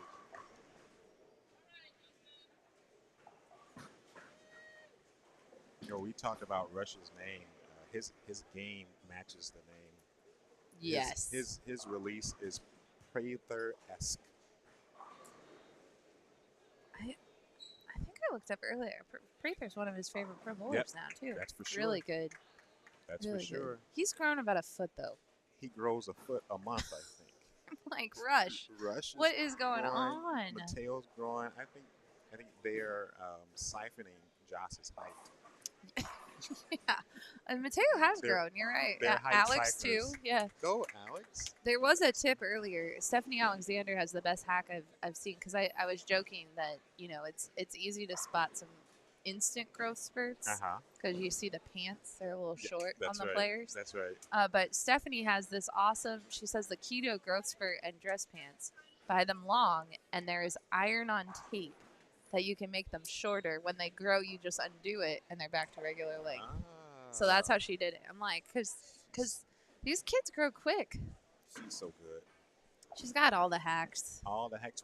Speaking of Stephanie Alexander, where's my nephew? Where's Keegan? Keegan's not There was here? a graduation this weekend. His brother graduated. Okay. Yeah. That's okay, an acceptable excuse. Yeah. We got Mr. Tyler Polis up here from Chicago, Illinois. Yeah, Isn't that? super talented. Yeah, another, right? Another He's- kid. He bows a lot of EYTs. In fact, at one of the most recent UITs, he bowled his very first 300. He said here, and it was his 14th birthday the Yeah, day he it's did it. crazy. That's so cool. He Crazy. loves. I'm loving this because he loves college football. I don't like that he said Roll Tide after it, but I can get on board with college football. Had he said OSU, we'd be okay, right? Yeah, and anything in the Big Ten. I can support I Big get Ten. It. I get it. You go SEC. I know I'm in SEC country, so I have to be careful. You gotta be careful. Yeah, but I got your back. Though. I got your man, back. but he wants to say hi to his family, his sister Caitlin, Coach Will, Yes. all of his friends. Who doesn't miss Coach Will here? Like we haven't seen Yeah, him where is Coach Will? since Jillian had her name and jersey put up into the rafters here, right? Absolutely. I was just texting Jillian Martin this week. Jillian's at Nebraska. Love her. She still has a record number of titles. Yeah, what is that? Is it 12. 12 for Spencer, 12 for Jillian. Well, listen.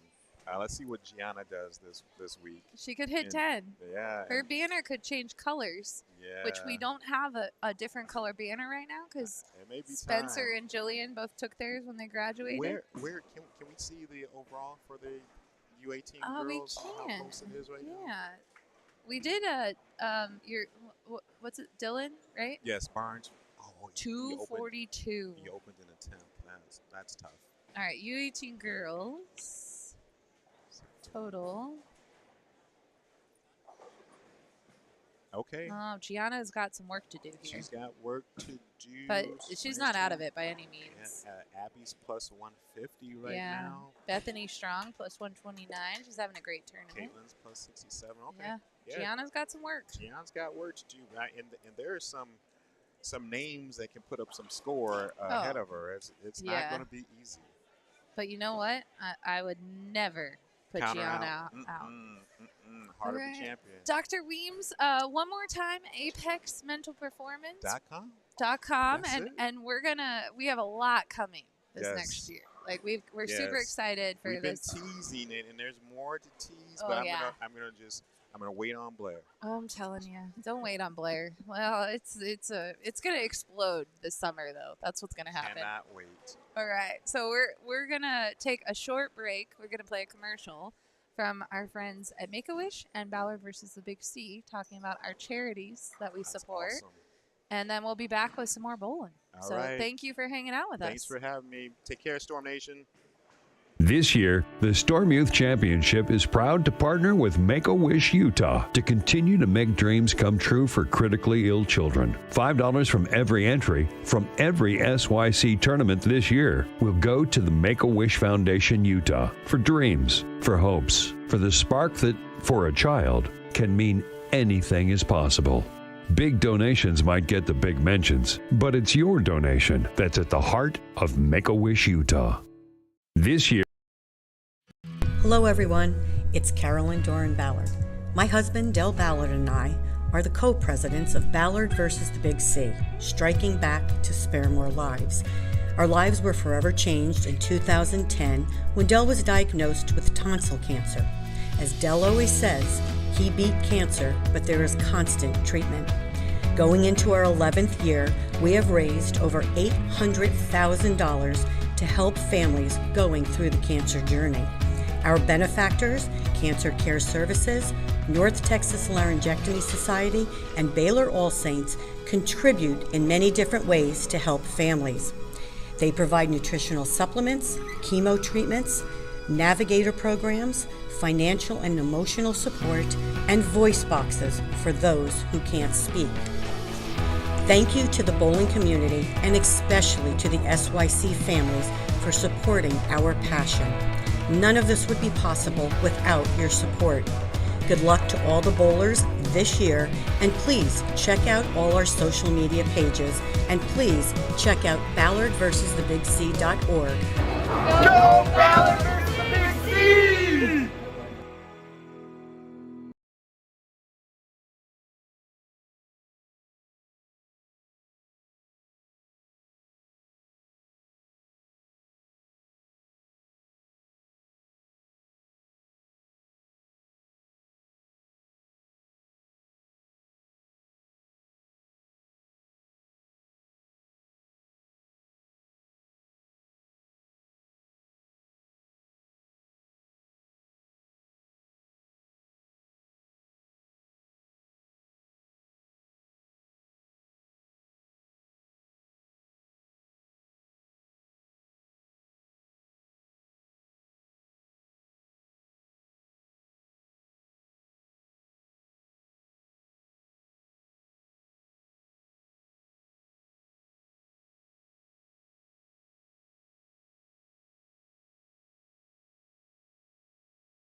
And we're back live. Kingpin Lanes Storm Youth Championship. Game 4 under action. We got the new crew in town. We got the best hair in bowling. That's right. There's a lot of it. We're going to liven up this chat a little bit, too. Put a thumbs up if you're glad Blair's on break. Let's get Blair out of here.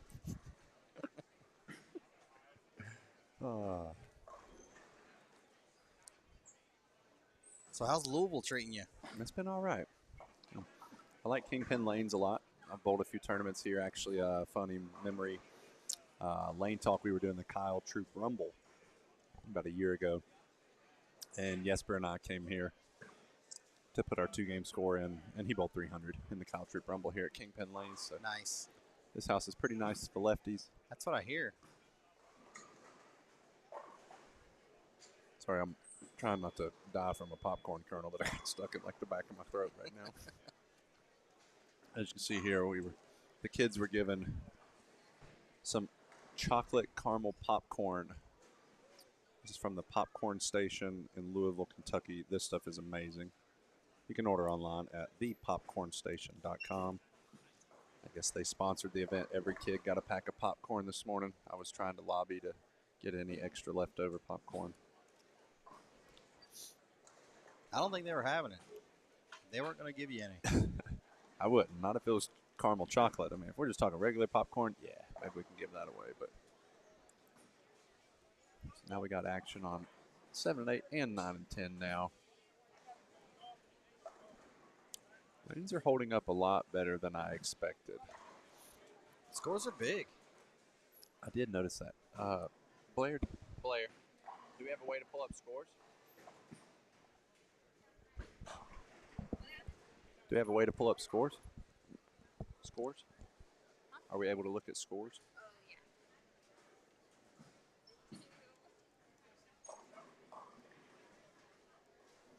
Oh, there we go. And then we just click whatever division we want.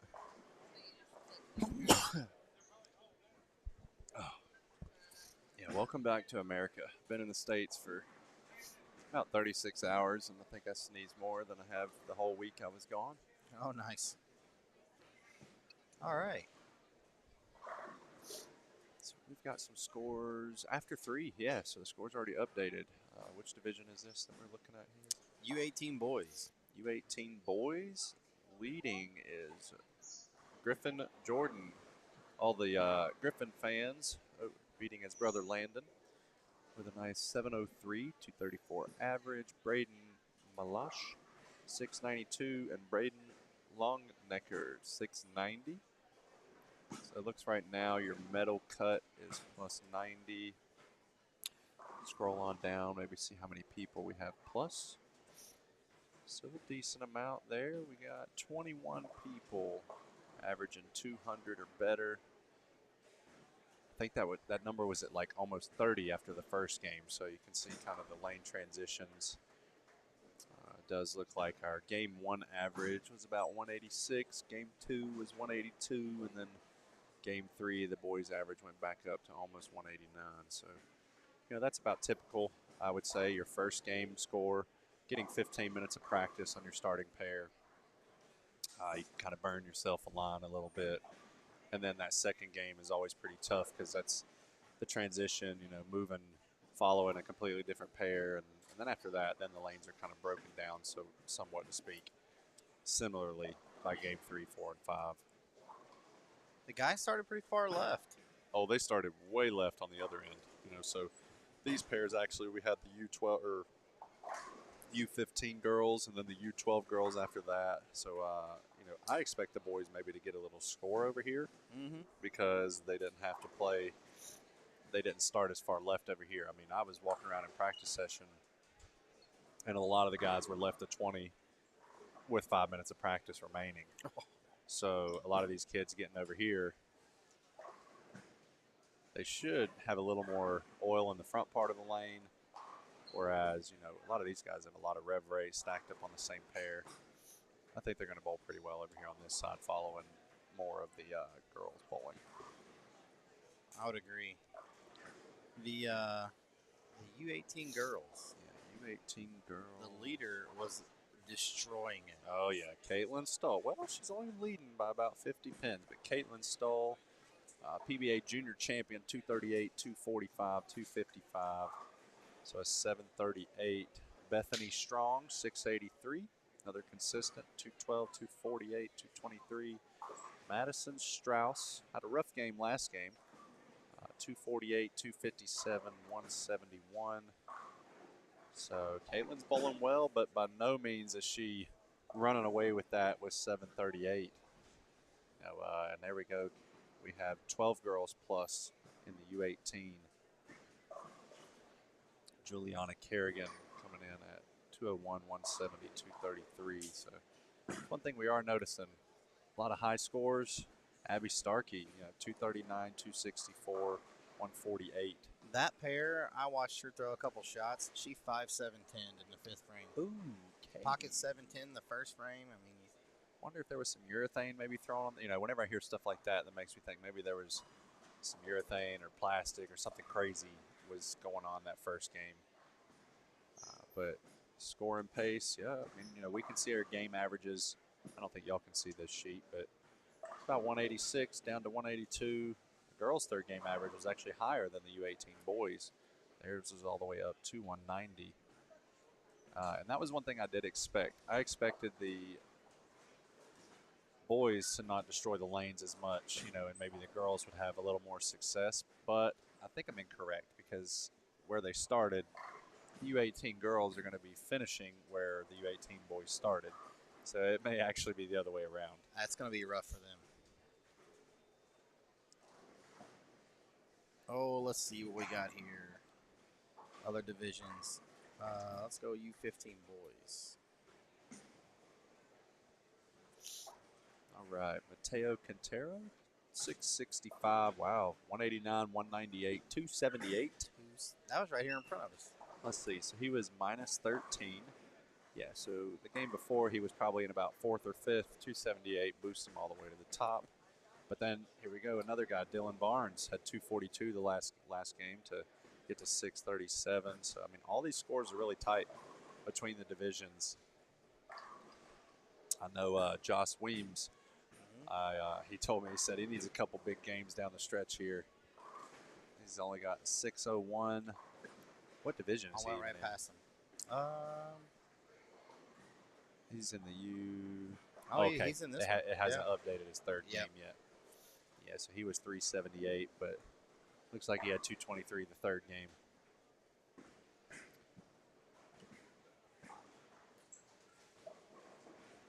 These kids have very bright futures. I mean, Braden McDonough, he won a regional a couple weeks ago. Yep, I did see that. Beat Justin Veach. Yep. Guy that, no, I don't think he lives around here. I know he bowls a good bit in Kentucky, but,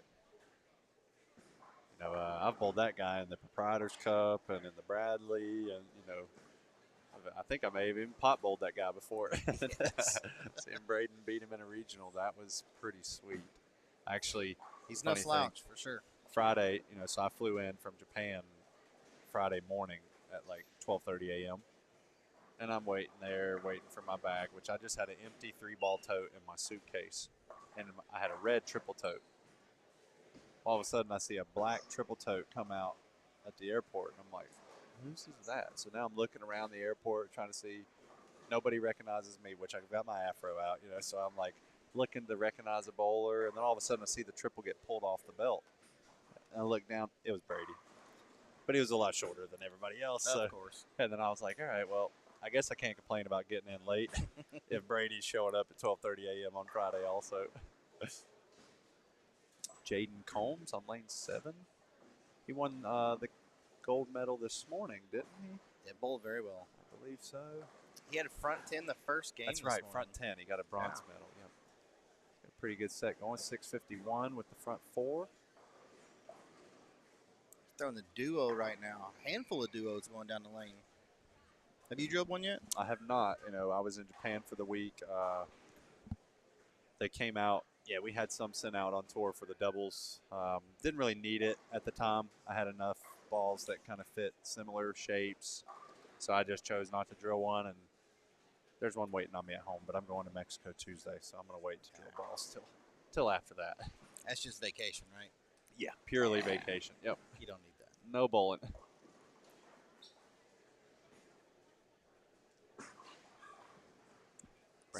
So was it 2 years ago, Player of the Year? 2021 Player of the Year. Threw the UC2 a lot.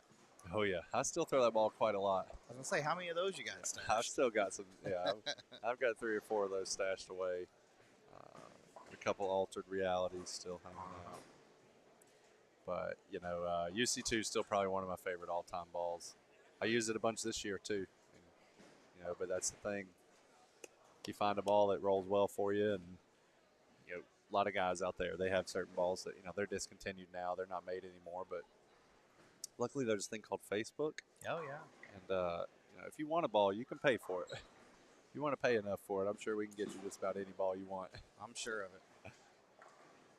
Good shot there from Josiah Booker on lane 10. That ball for me was the dark code. Oh, yeah, dark code. Yeah, he's got a nice little line going now with the duo, and he's got some sweet hair. Yeah, he does. Sweet hair from Jade. I think we got some people talking to us on Facebook. Oh, yeah. And I'm not even paying attention to it. That's Blair's job. Yeah, we just just minimize that. Get this thing out of here. Let's do that. Blair, you've just been effectively brainwashed by the doc. Oh wait, that was before us. Yeah. If anybody has any questions in the chat, feel free to fire away. We're just talking about all these 6 strikes going down the lane.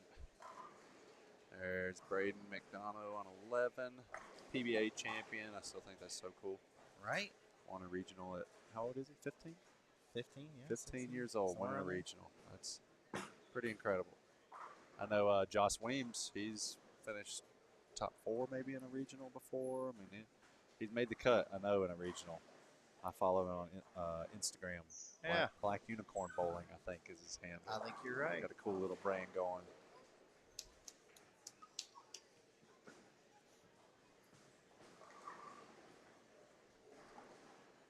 So what do you think about the gloves? I don't know about that. That's all on. That's Braden.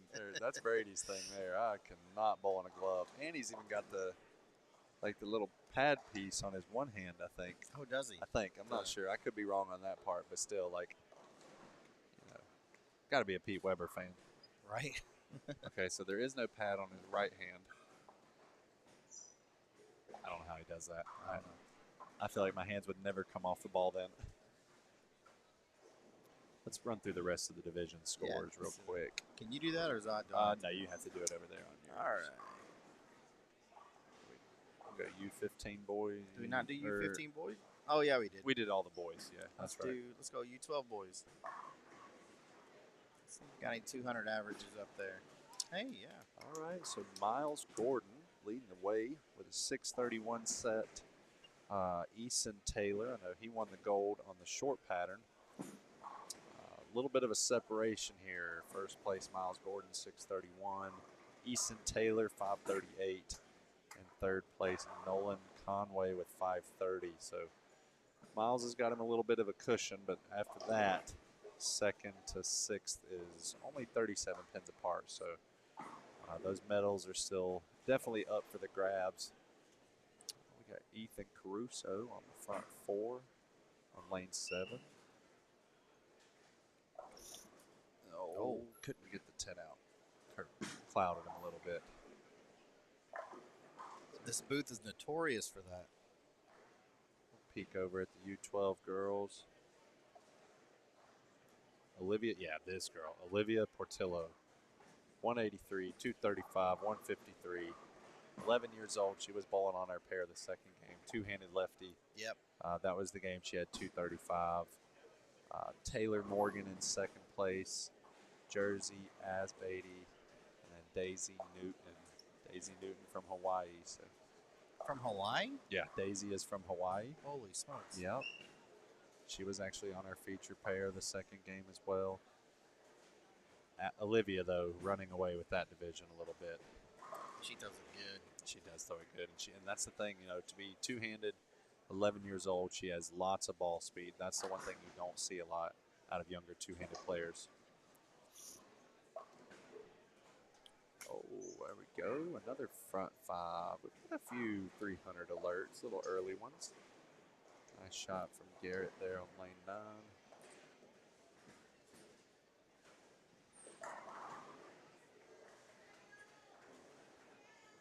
Seems like some of these guys with the big string going, they need a big score. Landon Jones, 652. He's got the front 5. Yeah, here we go. The guys getting to follow more of the girls starting pairs. Mm-hmm. they don't really have to move much more because they're already ahead of the transition. This is going to be interesting, though. 9 and 10, Brandon using a purple hammer. Be interested to see whoever comes to this pair is probably going to be a little tighter to the right. We got Jaden Combs stepping up on the front 5, lane 7. Had the front 10 this morning. Using the Rotogrip Duo. Another good shot there. Yahtzee. 6-pack of chicken tenders. Gary, we love you, Gary. We miss you. Joss Weems, front 4. Oh, yeah, strikes are coming in hot here. I was incorrect in my predictions of the girls beating the guys down the stretch. I forgot that they get to finish where the girls started. So, Ethan Caruso back on the strike train. Pesky Messenger in front of the 10 in his previous frame.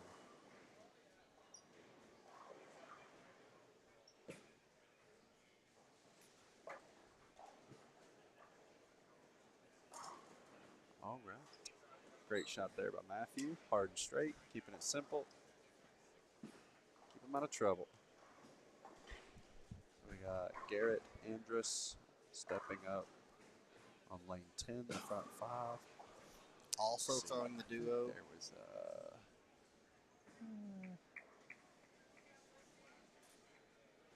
no, that's the email. We can pull that back down. Scores? No, I was looking for. There was like player bios. Ah. No, we'll just stick to what we know. Yeah, I'm not gonna mess with anything. Garrett struck, so we have the front 6 there. Jaden front 6 on lane 8.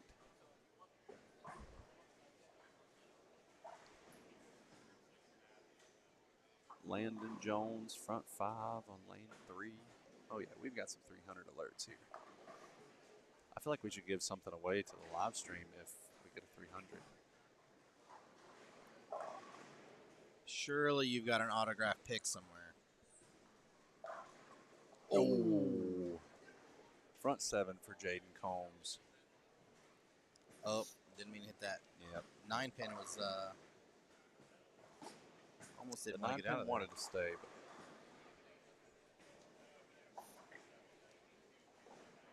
Landon Jones with the strike, front 6. Yeah, so we have 3 people. Stephanie Johnson in the chat. Oh.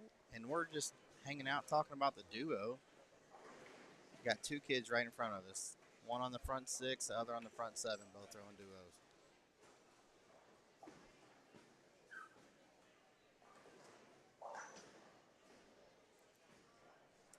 And what is the promotion exactly with the duo? Is it partner with the Big Brothers and Sisters? Let me get the exact organization. I do not want to mess this you're up. right. I'm going to pull it up real quick. Or if Stephanie, if you're still in the chat, maybe you can clarify that for us. Part of the sales from the duo go towards. I want to say 5% goes to Big Brothers and Big Sisters of America. All right. I'm pulling that up now to double check. Yep. Rotogrip proud to announce its partnership and support of Big Brothers Big Sisters with the assistance of our very own mentoring duo, the Shafani duo, Shannon O'Keefe and Stephanie Johnson. Working together with this, 5% of sales towards the Big Brother and Big Sisters. So not only does the duo help a good cause, it's a great ball in the lanes as well. We've got 2 people at a chance at 300 with the duo. I want to see a 300 at the SYC. I mean, I'm getting a little antsy already. Absolutely. Joss still striking? Oh, so Joss ended up sparing. He had the front 4 on 11 and 12. But Landon Jones still striking down there. Ethan Caruso just had that one stupid 10-pin that quoted by Henry Mann earlier today. 10-pin stood. I think he asked us about 19 times when you were going to get here just during lunch. Yeah, well, I was supposed to be here a little earlier so we could play pinball, but we got some pinball in. And my goal anytime I play pinball is to win a free game. Okay. At least once, and I did it. So that was goal accomplished. I mean, Didn't get the 7 out. Garrett did not get the 7 out. So we're down to 2 people. But there's a lot of 270s going too. I mean,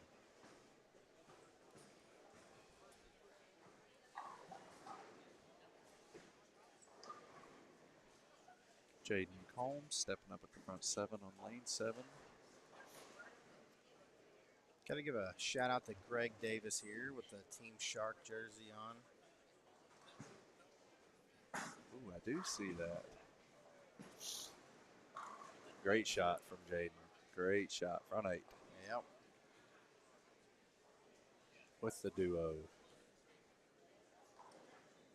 Yeah, I heard somebody say earlier, nice jersey. I wasn't really sure what player was talking about, but yeah, Team Shark. There you go. Yep.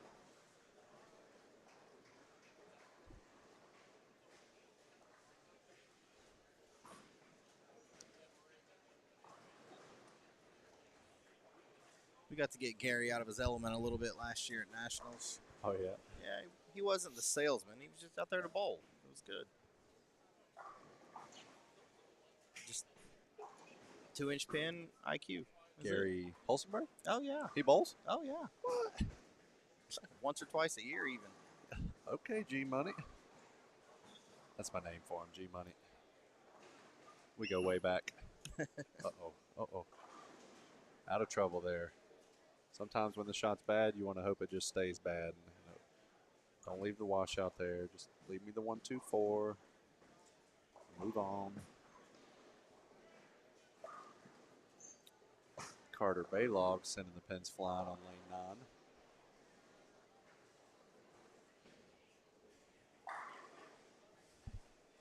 9.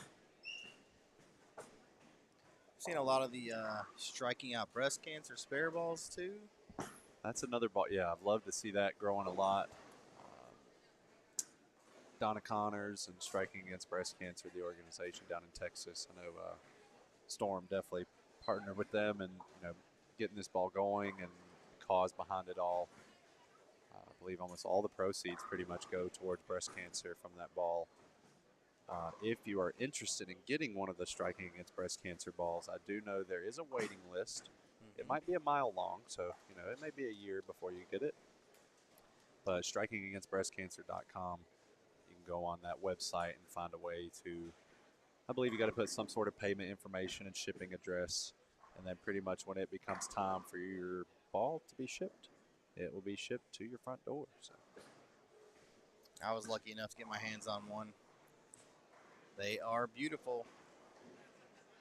Jaden Combs jersey kind of looks like the Striking Against Breast Cancer ball a little bit, like in the pink and blue. So he did stone 9 on this shot last. Oh, we got around that one. Yeah. Didn't quite pick Looked like up. that rotation. Looked like he got it. Just a little on the side of it. Could have gave him that one. And I bet he moved too because he stoned 9 the last shot. So he probably moved left and then kind of elbowed it. Looked like he got around it a little too much. So it was like a double move. He moved left and didn't quite catch it as good as he did the previous one. So squirted, and you seen that 4-pin just go flying in front of the 10. Ball came behind it just a little too much. And Landon had the front 6 down there. It's like he 2-4-10. So looks like I get to keep my signed jersey.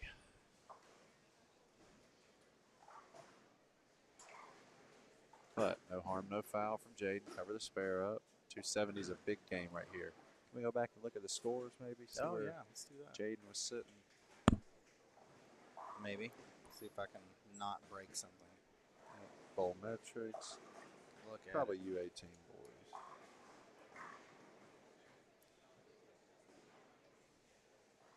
Is U18 or 15? I don't even know. I think he's U18. He's definitely U18. All right. They were talking about. Yeah, Jaden Combs. He was tied for 12th. Shot 257 last game. Wow, and he had 257 last game. Okay, so he's, and then what's the top 3 looking like? Scroll up just a little bit. So right now, third was 690. Jaden's at 651 with a 279 max, so he can get to plus 130. And right now, leading is only plus 103. So It's a possibility for Jaden to jump into the lead here. Looks like I can see Griffin. He is down on 1 and 2. Griffin only has 204 max. 233 max. So Griffin's still bowling pretty well, averaging 230. Okay, and then Garrett Andrus, U18 as well. Oh yeah, 655 here. So both are guys that had the 300 alert in good position through 3 games. So this will be interesting going into the last game. I didn't realize Garrett shot 278 last game. Man, so Garrett had 278 front 6. I mean, these guys definitely put, I mean, Charles Burns here. He was probably right up there as well. Yeah, 6th place. I mean, all 3 of these guys. Charles was in 6th, Garrett was in 9th, and Jaden in 12th. And they all have big games going. So it's going to be a tight little finish, game 5 for this gold medal on the medium pattern. Uh-oh. Oh, can we backdoor the 3-1? Nope. Easy spare, though. Covered up. He's still in urethane.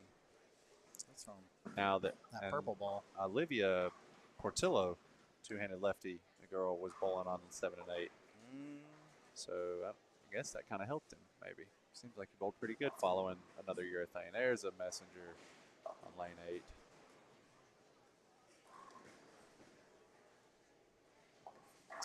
All right, Charles Burns going to finish up with hopefully 245. That's going to put him over 100 over. Looks like he's going to have about 908 after 4 games. Good little ball change for Brandon Baker there. Got out of the urethane. Getting into resin. We got Kyle Dunn getting up on lane 6. Another big score, yeah. Wow. 278 max. And he was at 660. I mean, all these guys are literally within 10, 15 pins of each other, and they're all out shooting at least 240 this game. Oh, he gets the Brooklyn in the 9th. Yes, sir. Great game for Charles, 245. Yeah, this is going to be a big finish this last game. Charles Burns just bumped himself up to plus 108.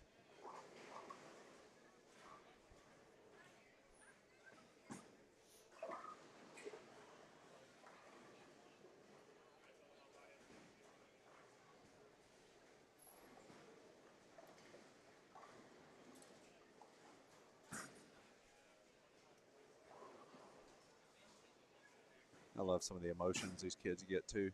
They get so pumped up and into it. I love it. Yeah. Just cruising through here and listen to their conversations. These kids are smart. Oh, they're smart. Oh yeah. my gosh. I mean, the amount of experience that they have. All right, Jaden had the front 8, left that stone 9. Oh, dang, it's 7 out. Yeah.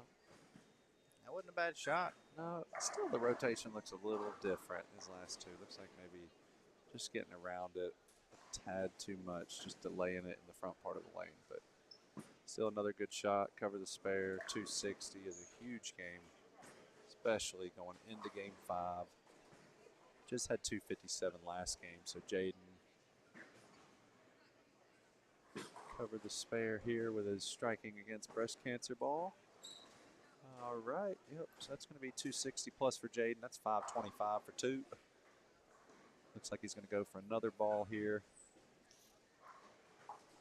That's the other thing. Just because you bowl 260 doesn't mean you've got the right ball all the time, you know. So he's sitting here. He's going to ball change, maybe just to look and see in case the next pair is a little different.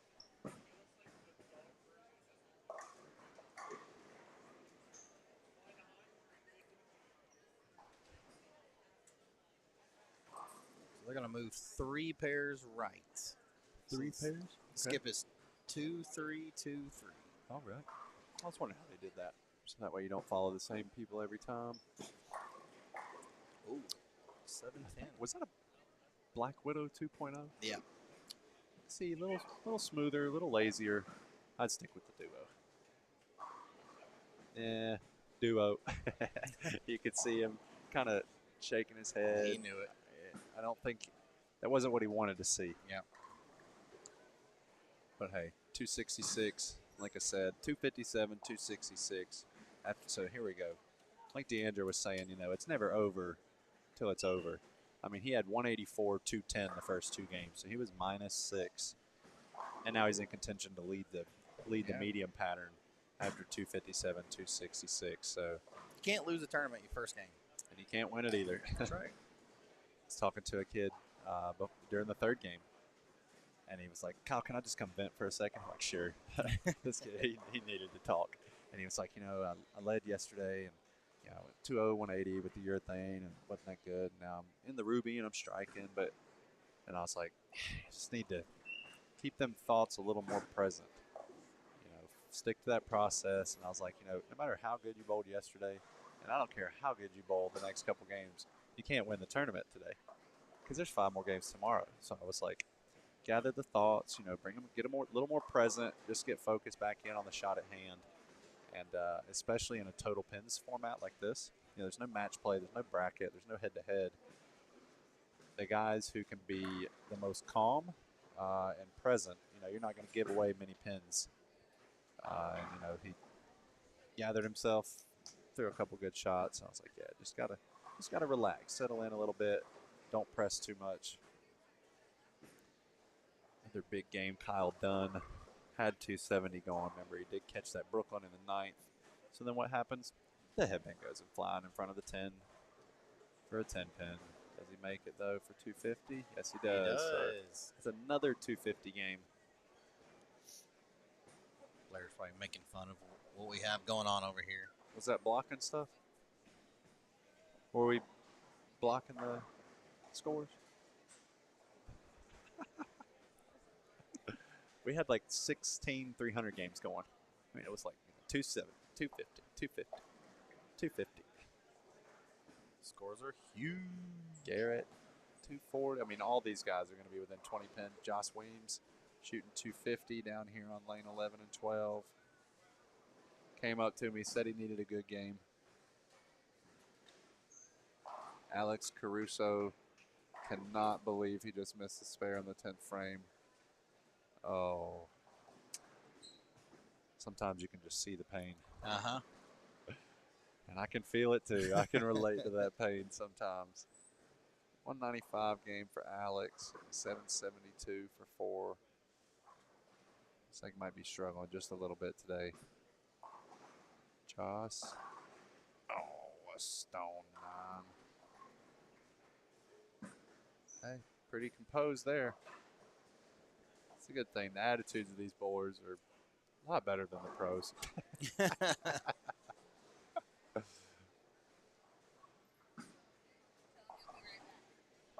All right, guys. Hey, we're going to be right back.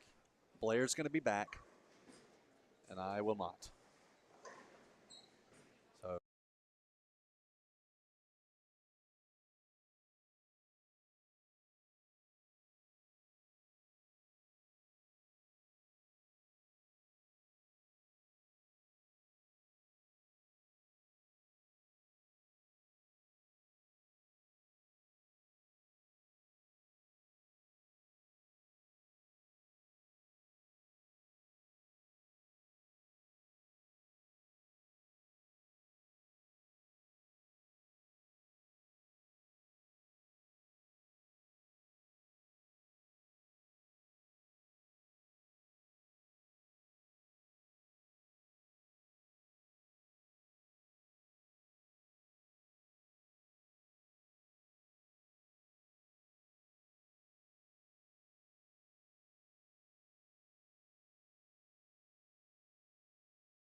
All right, welcome back, everyone.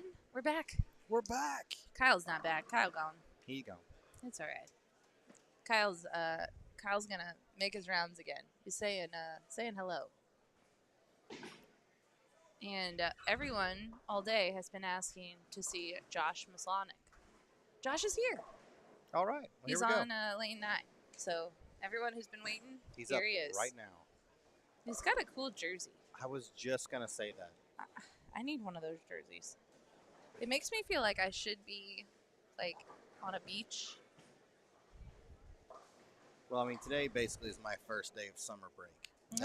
That's ready. I'm all about That's it. your jersey. It is.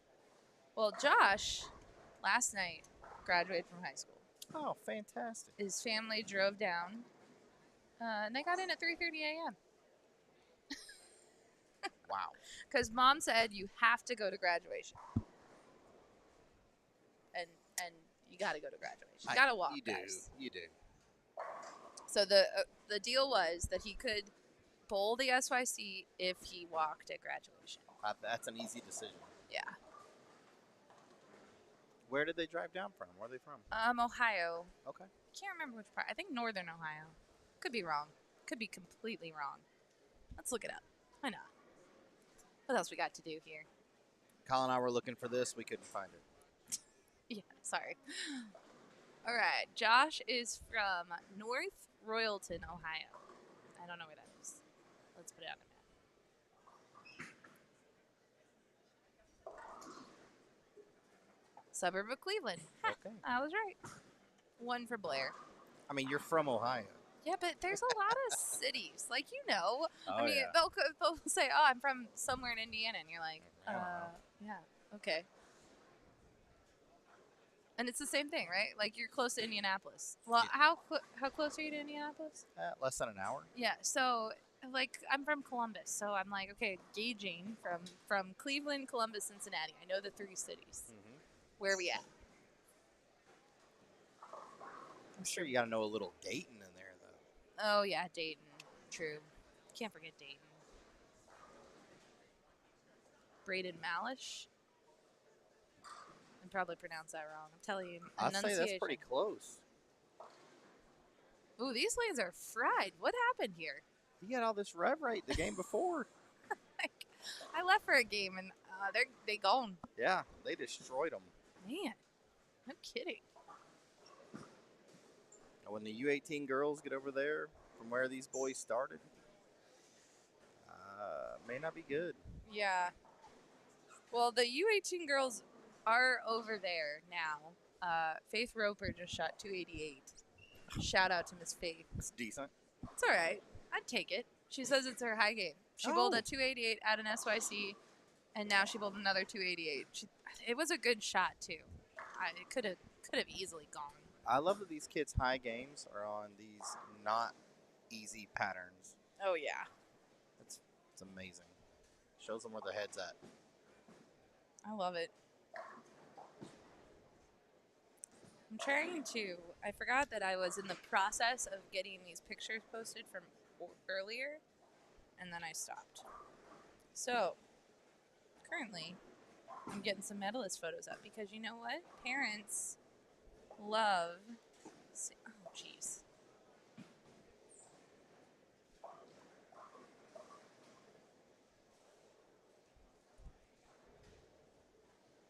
I think I've officially aged out because now I'm struggling with Facebook, guys. I can't anymore. Blair can't Facebook. I can't Facebook, you guys. She's got her glasses now, though. I'm telling you, this is how you know.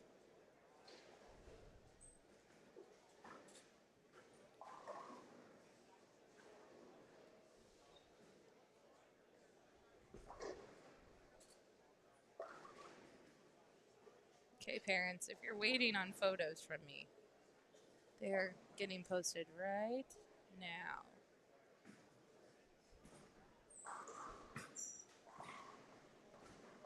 Yay. Good spare. What do we got? Weston Metz with the 3.6710. We'll take it. Griffin Jordan. Griffin's been bowling good today. He's throwing it really well and almost 7-10 on that last shot. Griffin. Where'd he go? Is this total? No, this is round.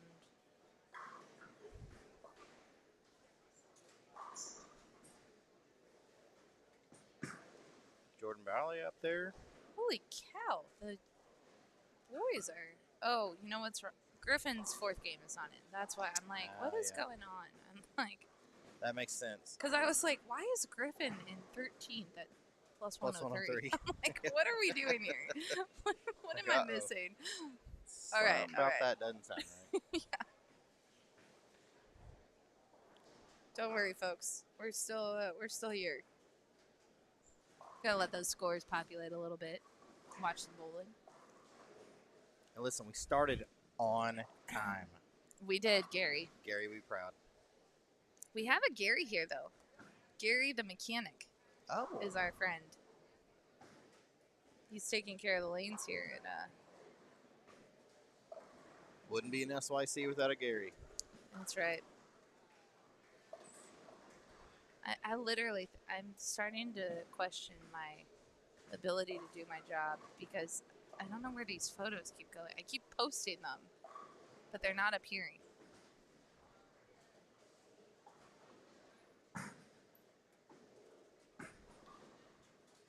Apparently, I don't know. I'm going to wait till I get back to the hotel because I can't Facebook you guys. I'm sorry. Just trying to get some medalist photos up. See young Landon Jordan just to the right of your screen.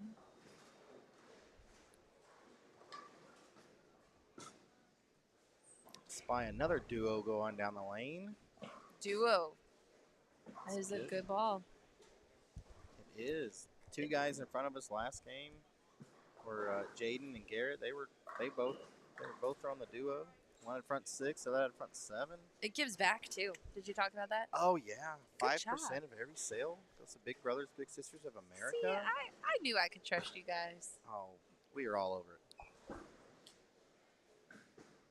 Nice shot by Aaron. Came in a lot high, but he took care of it.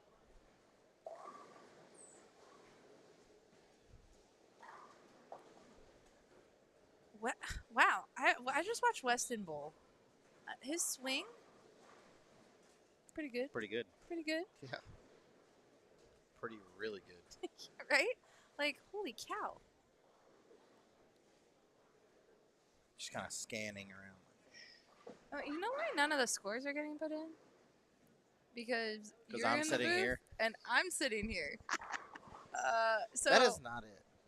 It's not? That's not it. Really? Yep. Who else is on doing this side? Miss Leanne was supposed to be. She said, go sit in the booth and I'll do scores. I said, okay. I'm not calling her out or anything. No, no, you're not. Not at all. Do you want to just do a wave? I'll hold down the fort and then you do that. I'll cruise through. Yeah, I'll cruise through. See, because I don't see anyone going through and doing scores.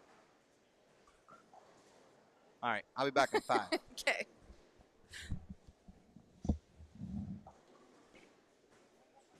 All right, folks. This is how we do it at the SYC.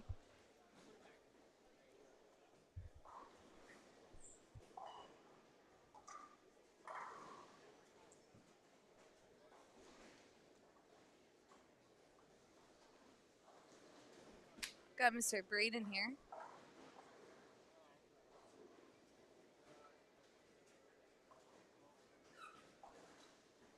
Nice spare, nice spare. Evan Noack from Iowa. Uh-oh, I've jinxed him.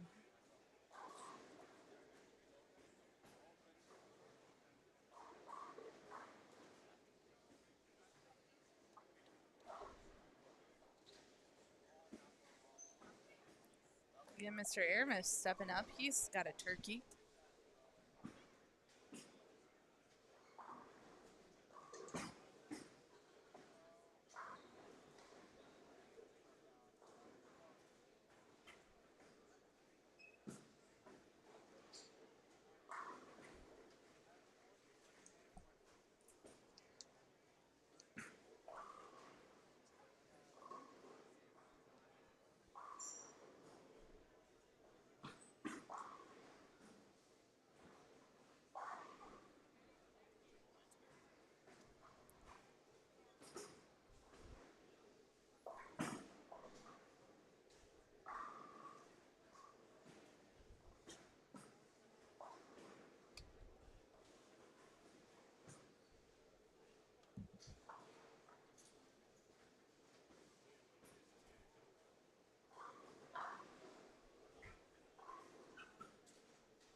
All right, we have Xavier Newell.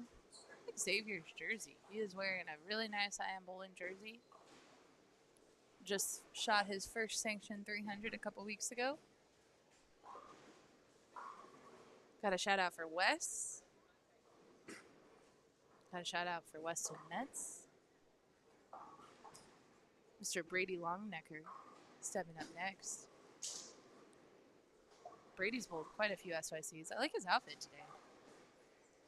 That jersey matches his pants really nicely.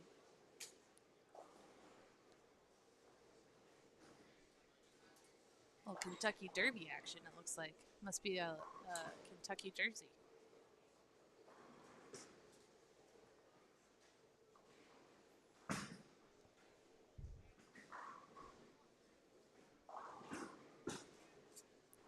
Gets out of a split. We got Mr. Keaton up here. Keaton, let's see where he's at overall.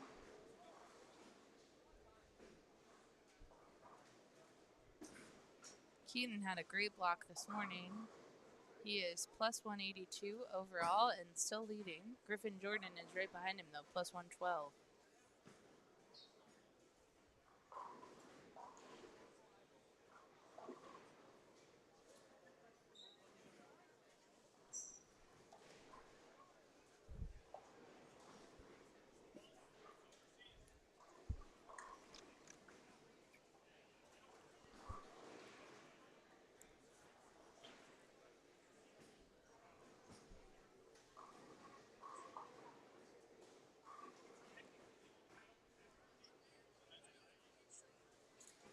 We have Aaron Perry here, stepping up on line 8. Also Josh, who's up on lane 9. Nice spare by Xavier.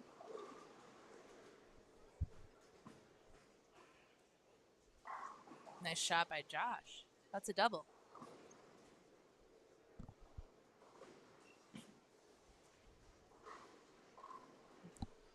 Good shot by Aaron. I still think Aaron may need to take a board left. Just take a little step.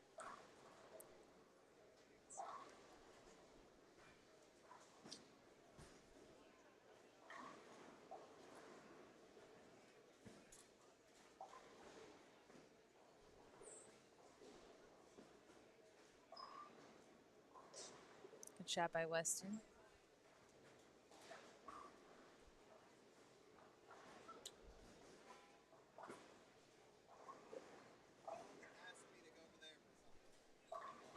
What?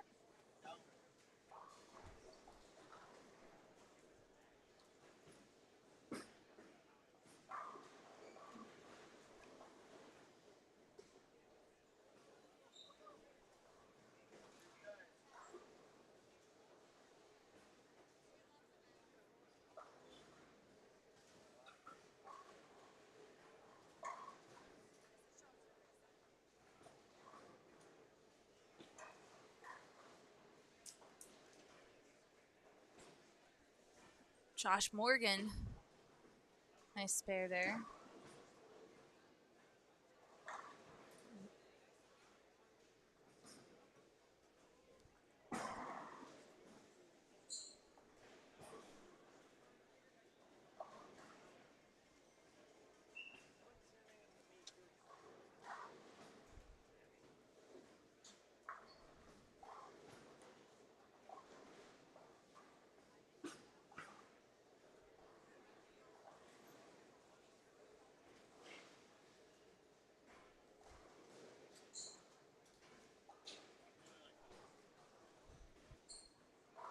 Tough break for Evan there. That's a big split. Just looks like Evan might be a little too far right on this pattern right now.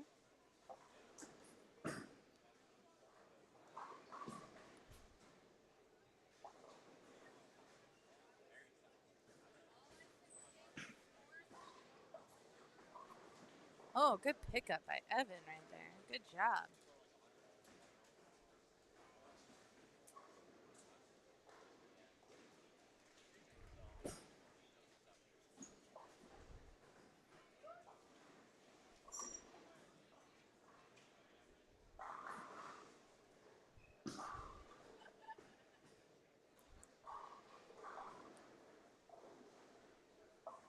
Nice shot by Griffin. Hopefully Grandma is still watching.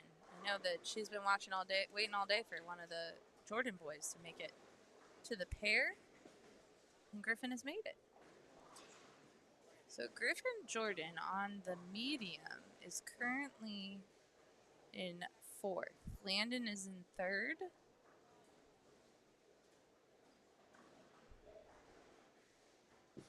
Actually, Jaden, Kyle, and Landon are all tied for 1st. Griffin has the silver medal because we allow ties at the SYC. See how that all shakes out. Overall, Jaden has moved into the lead of the U18 boys.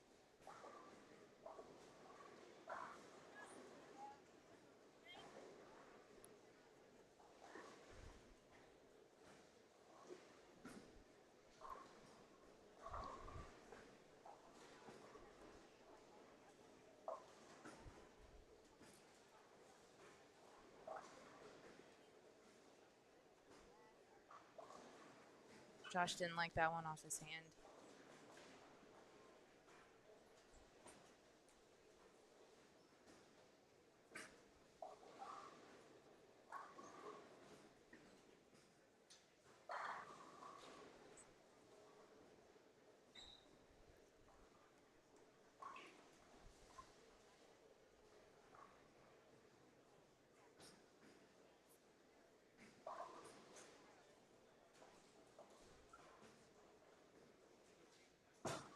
Shot by Josh, good cover.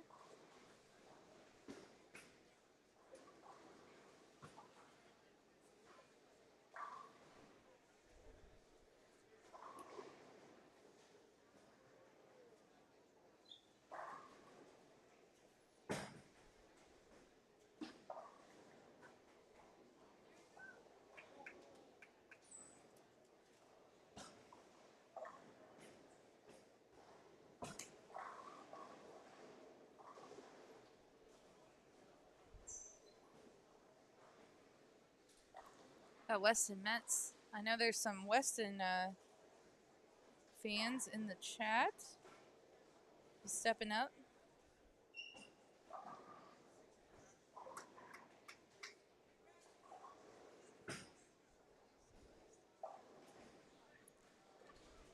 Good spare.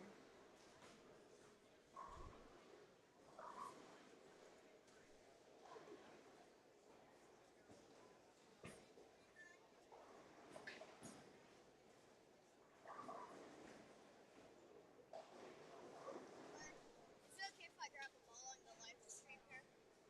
Yeah.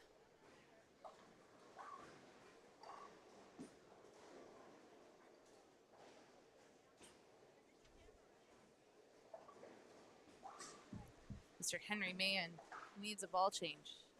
Grabbing a pitch black, taking it back to the other side.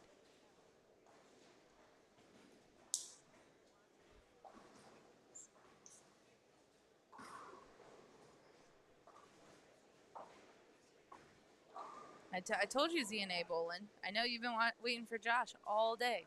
He's here. We found him. He finally made it.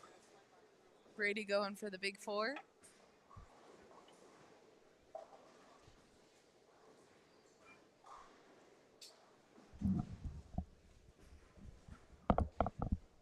Casey's back. And I'm back. Casey, you know what happened when you put in the scores? What? We have a tie for 1st. Oh, no way. So going into this last game, Jaden Combs, Kyle Dunn, and Landon Jordan are all chasing 1st. Look at their last their last game. 266, 257, 265. Yes. Like, it's not like they shot 220 and ended up tying. No, they're killing it. So Landon is struggling a little bit. He's on 11 and 12. I cannot see Jaden's score. Where did Jaden go? See the second bowler on 15. Oh 16? yeah. He's all the way down there. Can't see that. And Kyle Dunn. I don't know where Kyle went either. See the bottom score Okay, on yep. 13, 14? Can't see that either. Okay. We're doing good. Yeah. But we're in the realm of doesn't look like Kyle's striking a bunch down there. I don't know. So yeah, there's a 3-way tie. Now if they continue to be tied, which I don't anticipate, they would all get gold medals. I bet you a quarter that they're not going to tie this game. Yeah.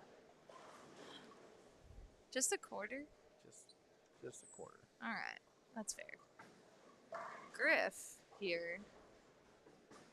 Griffin Jordan is on a double. Stepping up. Overall, though, Jaden has moved into the lead overall. Well, that is not something we checked earlier. Jaden, number 1 overall.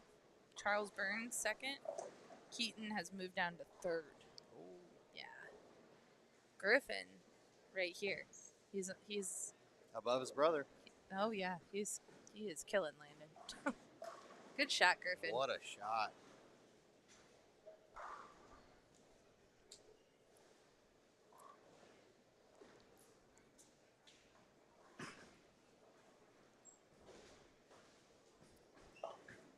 I've jinxed Aaron Perry, I think, like 3 times in this game. And he has 4 strikes, so. Yep, see? Look, Yeah. I jinxed him again. Good job. Here for you. Here for you, Aaron. I'm going to stop watching you. Brady Longnecker. Good shot. Gets the split to go away. Nick Cachadorian Yeah. on a 5-bagger. I like it. Don't see any other strings, really. Well, Trey is on a 6-bagger. Just kidding. What do I know? That pair looks good. It does look good.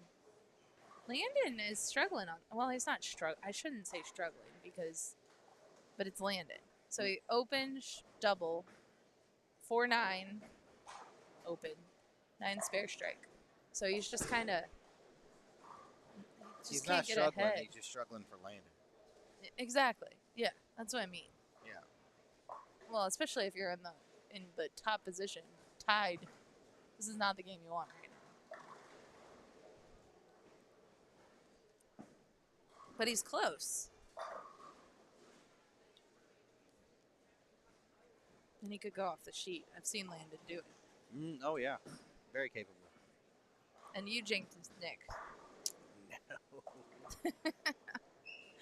You did. You got a spare, though. Which He spare did. ball is that? It's a DV8 spare ball. Oh, I haven't seen that one. It's a Matt Ogle special. Oh. Local boys to Louisville. Oh, there's a lot of Matt Ogle fans. I like it.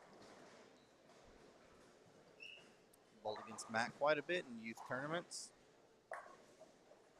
Nice shot by Griffin. That's a 4-bagger. Griffin says, you guys figure out who's going to do whatever up there. I'm just going to strike. Yep. That's what he says.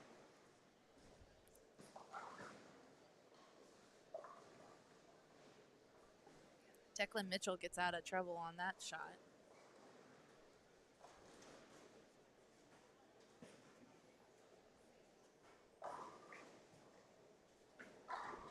I don't know where Doan went.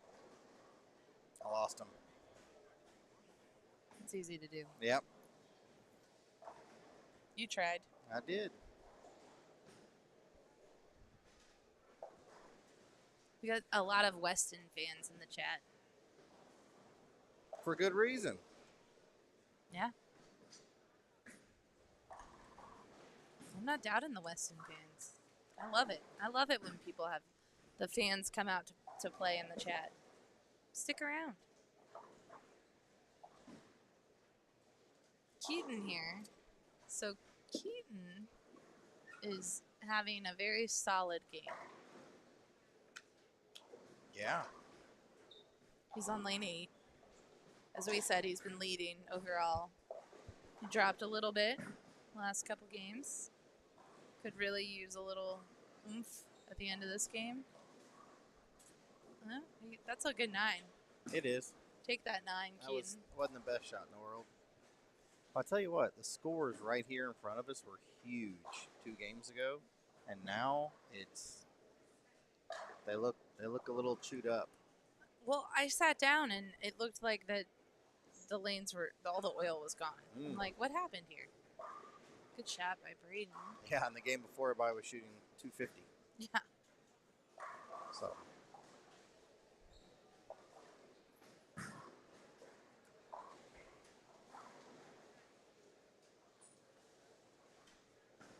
It goes to show when kids are moving within divisions and within, girls and boys bowling together, like lanes get a little weird sometimes. Listen, I'm going to throw it back. Way back when I was in college. Way before you. Way before Oh, okay, way. Okay, way. There was a tournament in Indianapolis at a center that's not even there anymore. But it used to be the Brickyard Classic. Okay. But if you started on the right lane, you move right. If you started on the left, you move left. Yeah. So like the guys and the girls would cross. Yeah. And that was the only tournament we ever did that. And the lanes were crazy. Yeah. Yeah, that's what we were talking about earlier, that divergence split. Mm-hmm. Like this tournament, we're doing a Jordan skip, as you've called it. The Jordan 2-3, skip. 2-3. That's it. So that kids don't follow the same pair, but divergence are the same group every game. The only other alternative would be to do divergent, but we can't split up the U12 pair. Mm-hmm. It's That's fair. Yeah, I like it. I do too. People were telling us that they didn't want to follow the same pair every time. We're like, yeah, that's a good point. That makes What sense. can we do?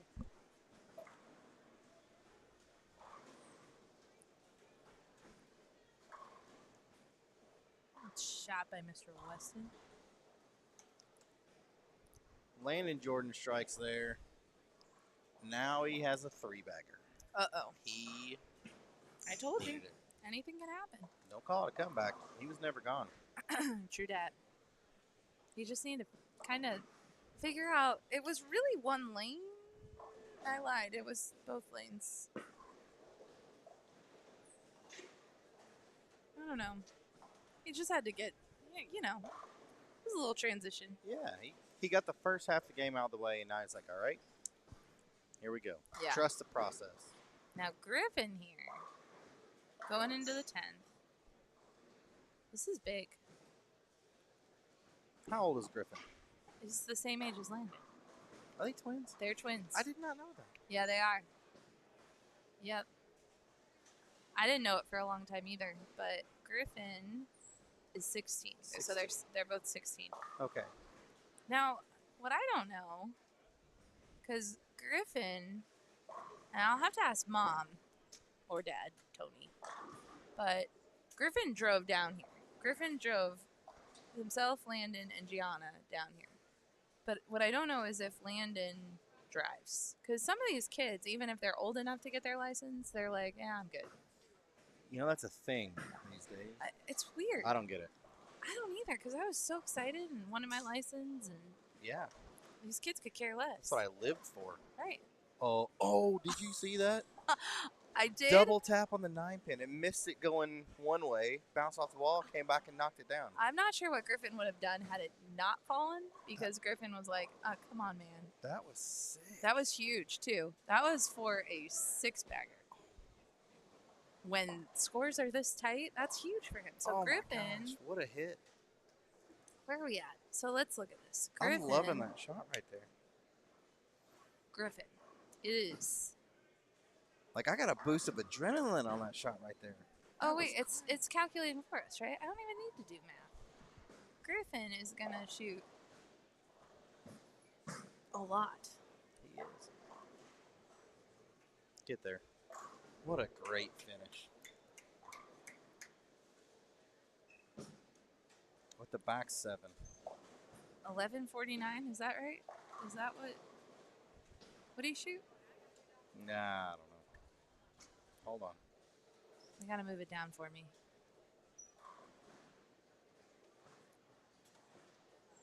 One more, buddy. Okay, I guess we could ask Griff.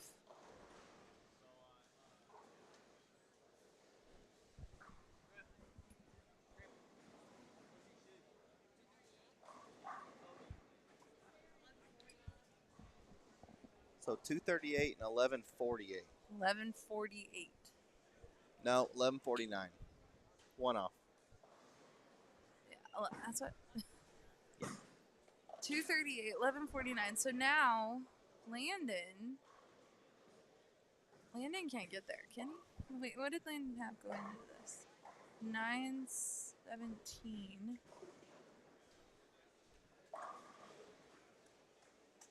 He strikes again on a 4-bagger.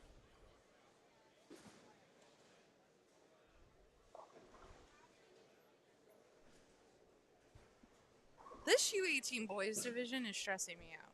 It's yeah. I'm like, what is going? Okay, so I guess I could keep refreshing. Maybe they'll get done. One pair is getting inputted right now. I don't think it's the pair we want though, because we want Jaden's pair down there. Yep.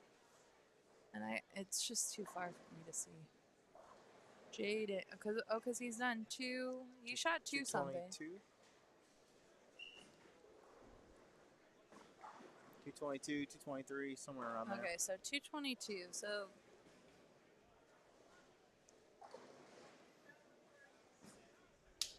So if that's the case, Griffin, if he shot 222 or around there, yep. Griff's gonna go ahead of Jaden on the medium. Landon needs them all. Man, and I don't know where Kyle. Oh, Kyle, what did he shoot? Kyle, is that a 153 for Kyle? Yes. Oh man, Kyle. Ouch. That's brutal. So Kyle will drop off the podium. Griffin will move on to the podium. Now it's just a matter of first, second, or third. And then overall, who knows what's going to happen? You guys. So Trey Henriksmeyer, I hope I got that right. That sounds good. He's on 279 pace, starting the 10th right here. Oh wait, let me go back to our two frames. I just went away from it. Here we go, Trey. Strikes. Good shot. Ah.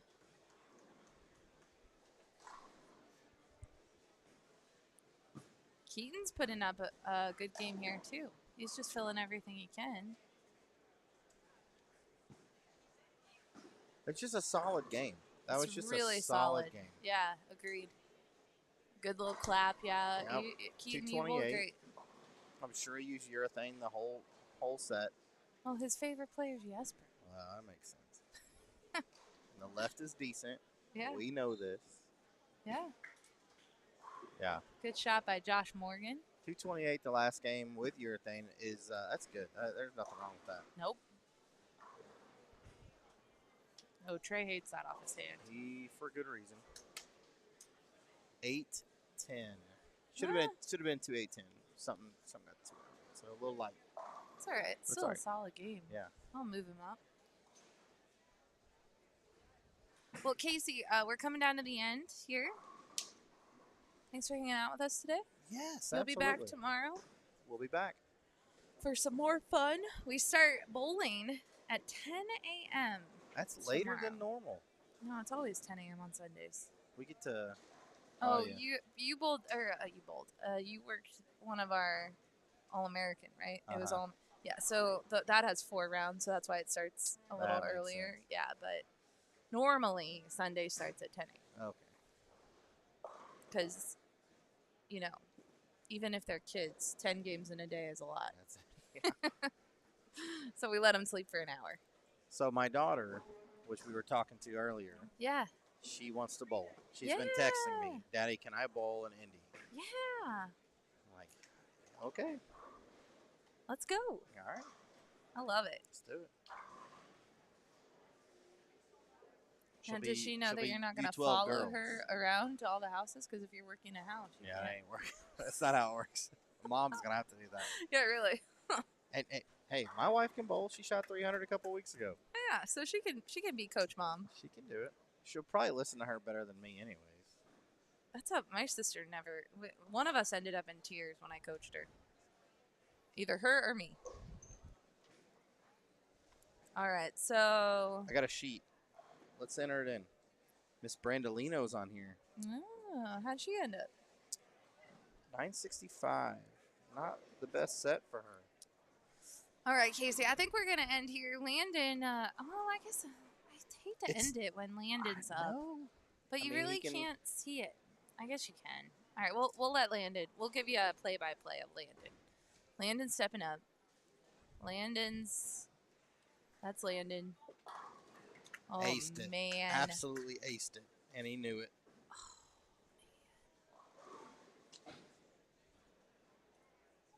Do you think they fight on the way to and from tournaments? I don't know. I've asked that question. I think there's a little bit of frustration sometimes, but I think it's like any other sibling. Like, 'cause I have twins as well. Yeah. But it's boy girl, so it's a little different. Right. But they still argue about things. Yeah. They're competitive. It's hard. I can't imagine. Oh, throws a messenger right in front of the 10. It was a good finish. 234. He I ends up with 1151. Hi, Miss Leanne.